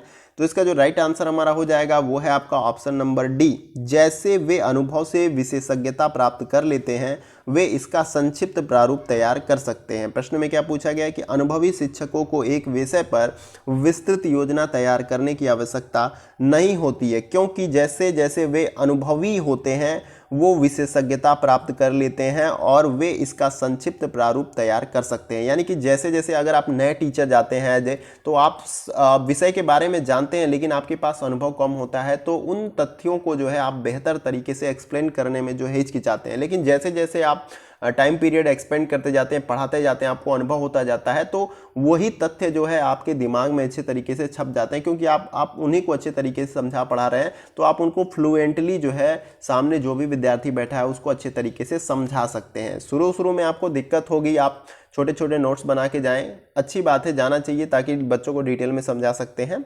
तो आपको याद रखना चाहिए, यहाँ पर ऑप्शन डी हमारा राइट आंसर हो जाएगा इस प्रश्न का। अगले प्रश्न को देखते हैं। अगला जो प्रश्न हमारा है प्रश्न नंबर 79। इसमें पूछा जा रहा है कि निम्नलिखित में से कौन सा कथन एक आदर्श शिक्षक के विशेष अभिलक्षणों को दर्शाता है इन चारों विकल्पों में से। तो इसका जो राइट आंसर हमारा हो जाएगा प्रश्न नंबर 79 का वो है आपका ऑप्शन नंबर सी, एक मित्र, दार्शनिक और मार्गदर्शक की भांति व्यवहार करता है। इन चारों विकल्पों में से कौन सा कथन एक आदर्श शिक्षक के विशेष अभिलक्षणों को दर्शाता है। यहाँ पे पूछा जा रहा है कि एक आदर्श शिक्षक के विशेष अभिलक्षण को इन चारों विकल्पों में से कौन सा ऑप्शन जो है अच्छे तरीके से दर्शाता है। तो वह एक मित्र, दार्शनिक और मार्गदर्शन की भांति व्यवहार करता है विद्यार्थियों के साथ। तो यहाँ पर ऑप्शन सी हमारा राइट आंसर हो जाएगा। अगला प्रश्न देखते हैं। अगला प्रश्न है प्रश्न नंबर 80। इसमें पूछा जा रहा है कि निम्नलिखित में से किन कारणों की वजह से शिक्षा का क्षेत्र संघर्षों और भ्रांतियों से घिर चुका है, इन चारों विकल्पों में से हमें बताना है।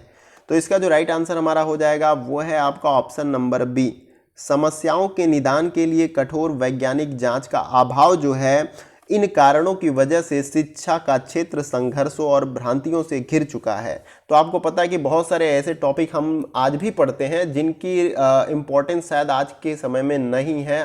तो यही यहाँ पर बताया जा रहा है कि किस कारण से जो है या किस वजह से जो है शिक्षा का क्षेत्र संघर्ष यानी कठिन और भ्रांतियों यानी का मतलब संदेह से घिर चुका है। तो यहाँ पर वैज्ञानिक अभाव है, तथ्यों की हम वैज्ञानिक जांच नहीं करते हैं, तो इस कारण से जो है ये समस्या उत्पन्न हो जाती है। तो यहाँ पर ऑप्शन बी हमारा राइट आंसर हो जाएगा इस प्रश्न के संदर्भ में। आइए अगले प्रश्न को देखते हैं। अगला जो प्रश्न हमारा है प्रश्न नंबर 81। इसमें पूछा जा रहा है कि निम्नलिखित में से एक शिक्षक को पाठ्य योजना के परिचयात्मक अंश में छात्रों से क्या अपेक्षा रखनी चाहिए, इन चारों विकल्पों में से बताना है। तो इसका जो राइट आंसर हमारा हो जाएगा वो है आपका ऑप्शन नंबर सी, ध्यान आकर्षित करना। प्रश्न में क्या पूछा गया कि इन चारों विकल्पों में से एक शिक्षक को पाठ्य योजना के परिचयात्मक अंश में छात्रों से क्या अपेक्षा रखनी चाहिए। तो ध्यान आकर्षित करना जो है यह अपेक्षा रखनी चाहिए एक शिक्षक को, जो भी वो पढ़ाता हो इस तरीके से पढ़ाए, अच्छे तरीके से समझाए, डायग्राम का इस्तेमाल करे कि विद्यार्थी जो है उसकी तरफ आकर्षित हो, तभी वो ज़्यादा से ज़्यादा जो है इन्फॉर्मेशन उनको दे सकता है। आइए अगले प्रश्न को देखते हैं। अगला प्रश्न है प्रश्न नंबर 82। इसमें पूछा जा रहा है कि प्रौद्योगिकी के विकास को ध्यान में रखते हुए भविष्य में एक शिक्षक की क्या भूमिका होनी चाहिए, इन चारों विकल्पों में से हमें बताना है। तो इसका जो राइट आंसर हो जाएगा वो है आपका ऑप्शन नंबर सी, छात्रों का मार्गदर्शन करना। यहाँ पर क्या पूछा जा रहा है कि प्रौद्योगिकी के विकास को, यानी कि आज के समय में टेक्नोलॉजी का बहुत ज़्यादा विकास हो रहा है, तो इस स्थिति को ध्यान में रखते हुए भविष्य में एक शिक्षक की क्या भूमिका होगी, यानी कि भविष्य में शिक्षक की क्या भूमिका होगी छात्र के लिए। तो छात्रों का मार्गदर्शन करना कि जो आज की नई टेक्नोलॉजी है उसके अनुसार उसको अडॉप्ट करते हुए अपनी एजुकेशन को आगे बढ़ाना। तो यह मार्गदर्शन के रूप में बताना, छात्रों का उनको मार्गदर्शन करना चाहिए। आइए अगले प्रश्न को देखते हैं। अगला जो प्रश्न हमारा है प्रश्न नंबर 83 है। इसमें पूछा जा रहा है कि निम्नलिखित में से कौन सा शिक्षण अधिगम स्तर नहीं है। इन चारों विकल्प में से हमें बताना है कि शिक्षण अधिगम का वह स्तर है ही नहीं। तो इसका जो राइट आंसर हमारा हो जाएगा वो है आपका विभेदन स्तर जो है शिक्षण अधिगम का स्तर नहीं है। और मैंने आपको बताया था स्मृति स्तर, बोध स्तर और चिंतनशील स्तर, ये क्रम है आपके अधिगम के, और बाकी ये विभेदन स्तर जो है आपका अधिगम का स्तर नहीं होता है। अगला प्रश्न देखते हैं। अगला जो प्रश्न हमारा है प्रश्न नंबर 84। इसमें पूछा जा रहा है कि शिक्षण उद्देश्यों के आधार पर किए गए ब्लूम वर्गीकरण में विभिन्न ज्ञान क्षेत्र कौन से हैं। हमें बताना है इन चारों विकल्पों में से निम्नलिखित में से कौन संज्ञानात्मक ज्ञान क्षेत्र के विषय क्षेत्र में आता है। हमें बताना है इन चारों विकल्पों में से। तो इसका जो राइट आंसर हमारा हो जाएगा वो है आपका ऑप्शन नंबर ए, विचार। प्रश्न में क्या पूछा गया कि शिक्षण के उद्देश्यों के आधार पर किए गए ब्लूम वर्गीकरण में विभिन्न ज्ञान क्षेत्र हैं, और हमें यह बताना है कि इन चारों विकल्पों में से कौन संज्ञानात्मक ज्ञान क्षेत्र के विषय क्षेत्र में नहीं आता है। तो विचार जो है आपका संज्ञानात्मक ज्ञान क्षेत्र के विषय क्षेत्र में नहीं आता है। तो ऑप्शन ए हमारा राइट आंसर हो जाएगा इस प्रश्न का। आइए अगले प्रश्न को देखते हैं। अगला जो प्रश्न हमारा है प्रश्न नंबर 85। इसमें पूछा जा रहा है कि निम्नलिखित में से महापुरुष ने एकीकृत शिक्षा की अवधारणा को प्रतिपादित किया था, यानी कि किस महापुरुष ने जो है एकीकृत शिक्षा की अवधारणा को जो है प्रतिपादित किया था इन चारों विकल्पों में से। तो इसका जो राइट आंसर हमारा हो जाएगा वो है आपका option number A, Shri Aurobindo ने जो है एकीकृत शिक्षा की अवधारणा को प्रतिपादित किया था। इसको आप याद रखिएगा। अगले प्रश्न को देखते हैं हम लोग। अगला प्रश्न है प्रश्न नंबर 86। इसमें पूछा जा रहा है कि शिक्षा के स्तर को कैसे ऊपर उठाया जा सकता है। इन चारों विकल्पों में से हमें बताना है। तो इसका जो राइट आंसर हमारा हो जाएगा वो है आपका ऑप्शन नंबर ए, अच्छे शिक्षकों की नियुक्ति से। तो यहाँ पर यही बस साफ साफ स्पष्ट रूप से प्रश्न है, क्लियर आंसर आपका होना चाहिए कि शिक्षा के स्तर को कैसे ऊपर उठाया जा सकता है। तो अच्छे शिक्षकों की नियुक्ति करके, जिनको अपने विषय का बेहतरीन नॉलेज हो, ताकि वो उस ज्ञान को विद्यार्थियों को अच्छे तरीके से समझा सके। अगले प्रश्न को देखते हैं। अगला जो प्रश्न हमारा है प्रश्न नंबर 87। इसमें पूछा जा रहा है कि निम्नलिखित में से आज के शिक्षक को कक्षा शिक्षण को प्रभावी ढंग से समायोजित करने के लिए किस कौशल की आवश्यकता है। हमें बताना है। तो यहाँ पे उससे संबंधित कुछ स्टेटमेंट दिए गए हैं और हमें बताना है कौन कौन से स्टेटमेंट जो है इसके संदर्भ में सही है। तो इसमें हम लोग देख लेते हैं। तो इसमें आपका दूसरा जो है सही हो जाएगा, और फिर उसके बाद जो है तीसरा, फिर उसके बाद चौथा जो है आपका राइट हो जाएगा। प्रश्न में यही पूछा गया है कि इन निम्नलिखित में से आज के शिक्षक को कक्षा शिक्षण को प्रभावी ढंग से समायोजित करने के लिए किस कौशल की आवश्यकता होगी। तो उसको शिक्षण अधिगम में प्रौद्योगिकी का प्रयोग, यानी कि आज की जो टेक्नोलॉजी है, जैसे कि हम ऑनलाइन पढ़ रहे हैं, मैं पढ़ा रहा हूं आपको, तो ये वीडियो आपको डिजिटली या ऑनलाइन आपको यूट्यूब के माध्यम से मिल जाएगी। तो इस प्रकार की टेक्नोलॉजी का प्रयोग करना आना चाहिए। फिर उसके साथ साथ शिक्षार्थियों की आवश्यकताओं का ज्ञान, यानी कि विद्यार्थी को किस चीज़ की नीड है, कोई टॉपिक समझ में नहीं आ रहा है, किस प्रकार से उनको बताना है, तो उनकी नीड के बारे में जो है आपको पता होना चाहिए। फिर उसके बाद जो है अगला शिक्षण सामग्री में दक्षता, जो भी शिक्षण सामग्री है उसमें आपको दक्षता होना चाहिए, मतलब नॉलेज होना चाहिए उसके बारे में, दक्ष होना चाहिए आपको। तो ये तीनों आपका सही हो जाएगा। तो इसको अकॉर्डिंग हम देखेंगे कि कौन सा कूट हमारा सही है। तो इसके अकॉर्डिंग जो है हमारा ऑप्शन सी राइट हो जाएगा, दूसरा, तीसरा और चौथा। तो इस प्रकार के प्रश्न बहुत सारे पूछते हैं, एग्जाम में पूछ लिए जाते हैं। जैसे कि कोई एक आपसे टॉपिक दे दिया गया और उससे संबंधित कुछ स्टेटमेंट दे दिए जाते हैं और पूछा जाता है कि इसमें कौन कौन से स्टेटमेंट जो है उसके संदर्भ में सही है, और आपको फाइंड आउट करके जो है फिर कूट में आपको राइट आंसर बताना होता है। तो इसको आप थोड़ा सा केयरफुली करें इस प्रकार के प्रश्नों को, और बहुत ईजी वे में सॉल्व हो जाएगा अब अच्छे तरीके से पढ़ेंगे तो। आइए अगले प्रश्न को देखते हैं। अगला जो प्रश्न हमारा है प्रश्न नंबर 88 है, देखते हैं इसको भी। इसमें पूछा जा रहा है कि एक शिक्षक का मूल कर्तव्य क्या है। इन चारों विकल्पों में से हमें बताना है। तो इसका जो राइट आंसर हमारा हो जाएगा वो है ऑप्शन सी, छात्रों के बहुमुखी विकास में सहायता करना जो है एक शिक्षक का मूल कर्तव्य होता है। बहुमुखी का मतलब कि चौतरफा, यानी कि जिस क्षेत्र में वो कैरियर बनाना चाहता है उस क्षेत्र में उसका मार्गदर्शन करना जो है एक शिक्षक का मूल कर्तव्य होता है। फिर अगला प्रश्न हमारा है प्रश्न नंबर 89। इसमें पूछा जा रहा है कि निम्नलिखित में से कौन सी एक अच्छे शिक्षक की सबसे अधिक महत्वपूर्ण गुणवत्ता होती है। इन चारों विकल्पों में से बताना है आपको। तो इसका जो राइट आंसर हमारा हो जाएगा वो है आपका ऑप्शन नंबर डी, सामग्री में श्रेष्ठता और सामाजिक वृत्त का होना जो है आपका एक अच्छे शिक्षक की सबसे अधिक महत्वपूर्ण गुणवत्ता होती है। तो यहाँ पर ऑप्शन डी हमारा राइट आंसर हो जाएगा इस प्रश्न का। अगले प्रश्न को देखते हैं। अगला जो प्रश्न हमारा है प्रश्न नंबर 90। इसमें पूछा जा रहा है कि निम्नलिखित में से एक शिक्षक के शिक्षण संस्था में समायोजन का प्राथमिक दायित्व किसका बनता है। इन चारों विकल्पों में से बताना है। तो इसका जो राइट आंसर हमारा हो जाएगा वो है आपका ऑप्शन सी, स्वयं शिक्षक का। प्रश्न में क्या पूछा गया कि इन चारों विकल्पों में से एक शिक्षक के शिक्षण संस्था में समायोजन का प्राथमिक दायित्व किसका बनता है। तो स्वयं शिक्षक का जो है यह दायित्व होता है। अगला प्रश्न है प्रश्न नंबर 91। इसमें पूछा जा रहा है कि निम्नलिखित कथनों में से कौन सा कथन जो है आपका सत्य है। इन चारों विकल्पों में से बताना है। तो इसका जो राइट आंसर हमारा हो जाएगा ऑप्शन नंबर ए, पाठ्यक्रम पाठ्यचर्या का एक संलग्नक है। पाठ्यक्रम जो है पाठ्यचर्या का एक संलग्नक है, ये कथन हमारा सही है। बाकी जो स्टेटमेंट दिए गए हैं बी सी डी ये सभी गलत होते हैं। तो इस प्रकार के प्रश्न के बारे में मैंने बताया कि कभी सत्य कथन के बारे में पूछ देगा, कभी असत्य कथन के बारे में पूछ देगा किसी भी टॉपिक से, तो आपको उसको फाइंड आउट करके जो है ट्रिक करना होगा। आइए अगले प्रश्न को देखते हैं। अगला जो प्रश्न हमारा है प्रश्न नंबर 92 है। इसमें पूछा जा रहा है कि एक अच्छे शिक्षक में सबसे महत्वपूर्ण गुण क्या होने चाहिए। इन चारों विकल्पों में से बताना है।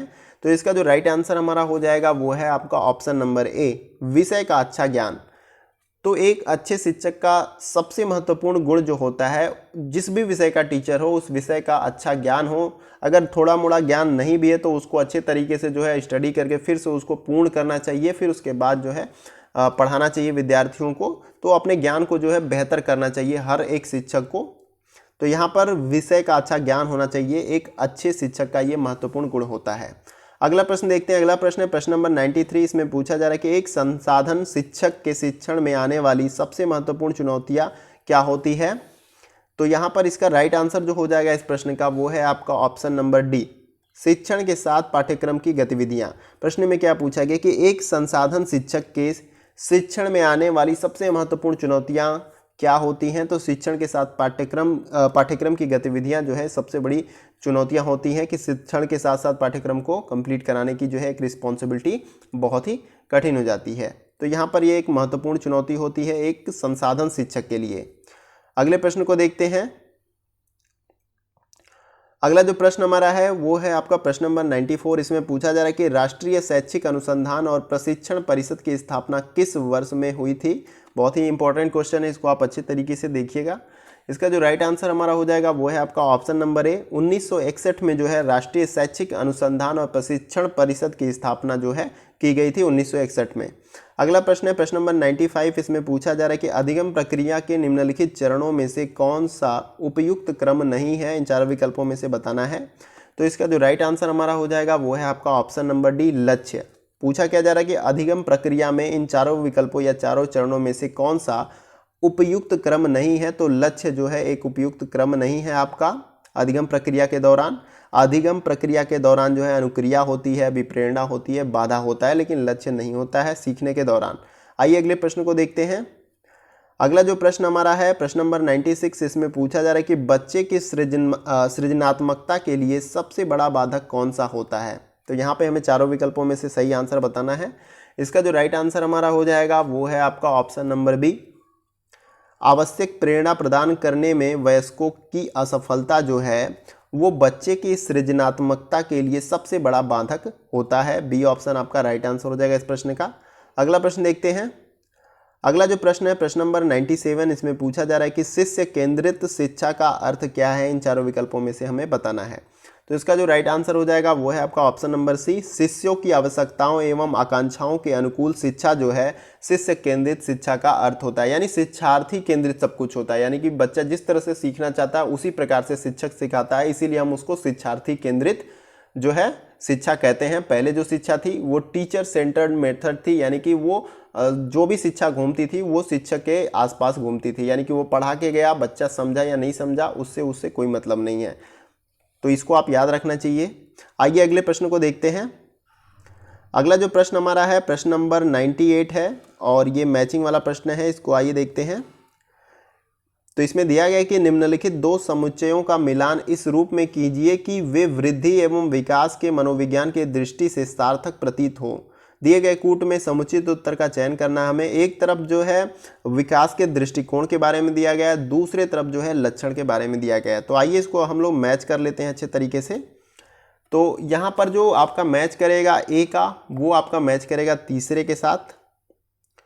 भाषा विकास जो है आपका, वो आपका मैच करेगा किसके साथ? तीसरे के साथ। साथियों के साथ जो है वार्तालाप कर लेता है, उस तरह से आपका भाषा का विकास हो जाएगा। फिर अगला जो मैच करेगा आपका बी का, वो आपका चौथे के साथ मैच करेगा। ये जो है आपका, ये चौथे के साथ मैच करेगा, यानी कि संज्ञानात्मक विकास जो है आपका, बालक अन्य बच्चों पर आक्रामक हो जाते हैं, ये संज्ञानात्मक विकास हो रहा है, इससे पता चल जाएगा आपको।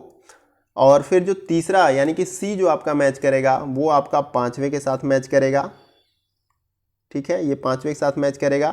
निर्णय लेने का बच्चा अपने संगी कौशल जो है, ये बालक शर्माने लग जाता है, तब ये लक्षण पता चल जाएगा कि निर्णय लेने का जो है बच्चा जो है अपने संगी कौशल जो सीख जाता है, तो वो बालक को शर्माने लग जाता है, तो इसके साथ ये मैच करेगा। और डी जो है आपका मैच करेगा, वो मैच करेगा आपका पहले के साथ। डी किसके साथ मैच करेगा? पहले के साथ ये मैच करेगा। शारीरिक विकास जो है, बालक चल सकता है, तो इससे पता चल जाएगा कि उसका शारीरिक विकास हो गया है। ठीक है, चल फिर सकता है, तो इसका मतलब शारीरिक विकास उसका हो रहा है। तो इस प्रकार से जो है आपको इस प्रकार के प्रश्नों को मैच कर लेना होता है। एक तरफ क्या दिया गया था? विकास के दृष्टिकोण और उसकी पहचान दी गई थी। एक तरफ लक्षण की, किस प्रकार से पता चल जाएगा कि बच्चे का कैसा विकास हो रहा है, भाषा का विकास हो रहा है, इसका मतलब बच्चा जो है दूसरे बालकों के साथ बातचीत कर लेता है। संज्ञानात्मक विकास होने का मतलब है कि किसी चीज़ों को वो संज्ञान में ले रहा है। निर्णय लेने का मतलब है कि वो डिसीजन ले रहा है। शारीरिक विकास का मतलब कि चल फिर रहा है, इसका मतलब उसका शारीरिक विकास हो रहा है। तो इस प्रकार से आप इसको मैच कर लेंगे। और नीचे कुछ कूट दिए रहते हैं, इसको अकॉर्डिंग आपको सही ट्रिक लगा लेना होता है जिस प्रकार से आपने मैच किया है। तो ऑप्शन बी हमारा राइट आंसर हो जाएगा, जिस प्रकार से हमने मैच किया है। आइए अगले प्रश्न को देखते हैं। अगला जो प्रश्न हमारा है अब वो है प्रश्न नंबर 99। इसमें पूछा जा रहा है कि मूल पाठ्यचर्या किस पर बल नहीं देता है इन चारों विकल्पों में से। तो इसका जो राइट आंसर हमारा हो जाएगा वो है आपका ऑप्शन नंबर बी, समस्या समाधान पर जो है मूल पाठ्यचर्या जो है बल नहीं देता है। अगला प्रश्न जो है हमारा प्रश्न नंबर 100 है और ये वीडियो का लास्ट प्रश्न होगा। बहुत ही मेहनत करते करते हम लास्ट प्रश्न में पहुंच गए हैं और ये सभी प्रश्न बहुत ही इंपॉर्टेंट है आपके एग्जाम के पॉइंट ऑफ व्यू से। इस प्रश्न को देखते हैं। क्रियात्मक पाठ्यचर्या के अभिकल्प में रुचि रखने वाले पाठ्यचर्या निर्माता को किसकी समझ की आवश्यकता है इन चारों विकल्पों में से बताना है। तो इसका जो राइट आंसर हमारा हो जाएगा वो है आपका ऑप्शन नंबर डी, उपरोक्त में से सभी, शिक्षा का दर्शन, मनोवैज्ञानिक सिद्धांत और शिक्षकीय प्रक्रियाएं। प्रश्न में क्या पूछा गया है कि क्रियात्मक पाठ्यचर्या के अभिकल्प में रुचि रखने वाले पाठ्यचर्या निर्माता को किस समझ की आवश्यकता है। तो उसको शिक्षा का दर्शन होना चाहिए, मनोवैज्ञानिक सिद्धांत के बारे में पता होना चाहिए और शिक्षकीय प्रक्रियाओं के बारे में पता होना चाहिए। तो इस प्रकार से ऑप्शन डी हमारा राइट आंसर हो जाएगा। तो ये था हमारा वीडियो का लास्ट प्रश्न और उम्मीद करता हूँ कि सभी प्रश्न बहुत ही इंपॉर्टेंट है आपके एग्जाम के पॉइंट ऑफ व्यू से। और ये हमारा था पार्ट 1, ये था हमारा पार्ट 1। इसके बाद मैं 2 और वीडियो आपको दूंगा, उन सब में भी 100 प्रश्न के आसपास होगा और एक आध वीडियो में हो सकता है 90 के आसपास प्रश्न हो। तो इस प्रकार से जो है आपको मैं 3 वीडियो जो है शिक्षण अभिवृत्ति से दूंगा और ये जो 5 प्रश्न है ना बहुत ही अच्छे तरीके से कवर हो जाएंगे और ये 10 नंबर तो कंफर्म है अगर आप जिस प्रकार से उसको प्रश्नों को सॉल्व करते हैं, या तो 8 नंबर आपको आने ही हैं अगर आप अच्छे तरीके से इन प्रश्नों को वॉच करते हैं और समझ के जो है सॉल्व करते हैं परीक्षाओं में। तो वीडियो कैसा लगा इसके बारे में आप कमेंट बॉक्स में ज़रूर बताएं। बहुत हमने एफर्ट किया, 100 प्रश्नों का मतलब है कि मैंने 1 घंटे जो है आपको बोला, समझाया, प्रश्नों को पढ़ा और उसके बाद प्रश्नों को डिस्क्राइब भी किया और मैंने मैक्सिमम क्वेश्चन को कोशिश किया कि बहुत ही अच्छे तरीके से, व्यवहारिक तरीके से जो है आपके आसपास समाज में जो कुछ हो रहा है उसके हिसाब से समझाने का मैंने प्रयास किया ताकि क्वेश्चन आपके माइंड में छप जाए और अगर वो कोई भी प्रश्न पूछा जाता है एग्जाम में तो आप आसानी आसानी के साथ उनको सॉल्व कर लें। तो कमेंट बॉक्स में अपने फीडबैक को जरूर दीजिएगा। वीडियो कैसा लगा, वीडियो अच्छा भी नहीं लगे तो उसके बारे में बता सकते हैं कि क्या कमियां हैं। अगर कोई प्रश्न को लेकर आपके पास डाउट है तो उसके बारे में भी बता सकते हैं। इसके साथ साथ किसी और टॉपिक पे, अगर विशेष टॉपिक पे आपको वीडियो चाहिए तो इसके बारे में भी बता सकते हैं। और वीडियो को लाइक कर सकते हैं। आपके एक लाइक से हमें बहुत सारा मोटिवेशन मिलता है। हमें लगता है आप हमारे वीडियो को देखते हैं और हमें आपके लिए कंटिन्यूअस वर्क करना चाहिए। इसके साथ ही साथ आप वीडियो को शेयर कर सकते हैं उन दूसरे दोस्तों के साथ जिनके पास समय का अभाव होने के कारण वो तैयारी अच्छे तरीके से नहीं कर पाए। उनके लिए ये वीडियो बहुत ही महत्वपूर्ण हो जाता है, बहुत ही हेल्प करेगा ये वीडियो। अगर आप उनको शेयर करते हैं तो शेयर करने का काम करें आप जरूर, क्योंकि आपकी अगर हेल्प हो रही तो आप दूसरों को शेयर करें ताकि उनकी भी हेल्प हो जाए। एक बात और मैं कहना चाहूँगा, अगर आप नए व्यूअर हैं, चैनल पर पहली बार आ रहे हैं तो वीडियो को जो है लाइक तो कर दिए करिए और उसके साथ शेयर करिए और चैनल को सब्सक्राइब भी कर सकते हैं। आपको सब्सक्राइब करने से आपको बहुत ज़्यादा फायदा मिलेगा कि जो भी इस चैनल पे वीडियो अपलोड की जाएगी उसके बारे में तो आपको लाभ मिलता रहेगा या अपडेट मिलता रहेगा। इसके साथ साथ आप नोटिफिकेशन जो बेल है उसको भी ऑन कर सकते हैं। इससे आपको जो है हर वीडियो की अपडेट्स जो है रेगुलर मिलती रहेगी, कोई भी वीडियो आप मिस नहीं कर पाएंगे। तो आज के वीडियो में फ्रेंड्स बस इतना ही। फिर मिलते हैं नेक्स्ट वीडियो में कुछ और इंपॉर्टेंट टॉपिक और क्वेश्चन के साथ। तब तक के लिए जय हिंद, जय भारत।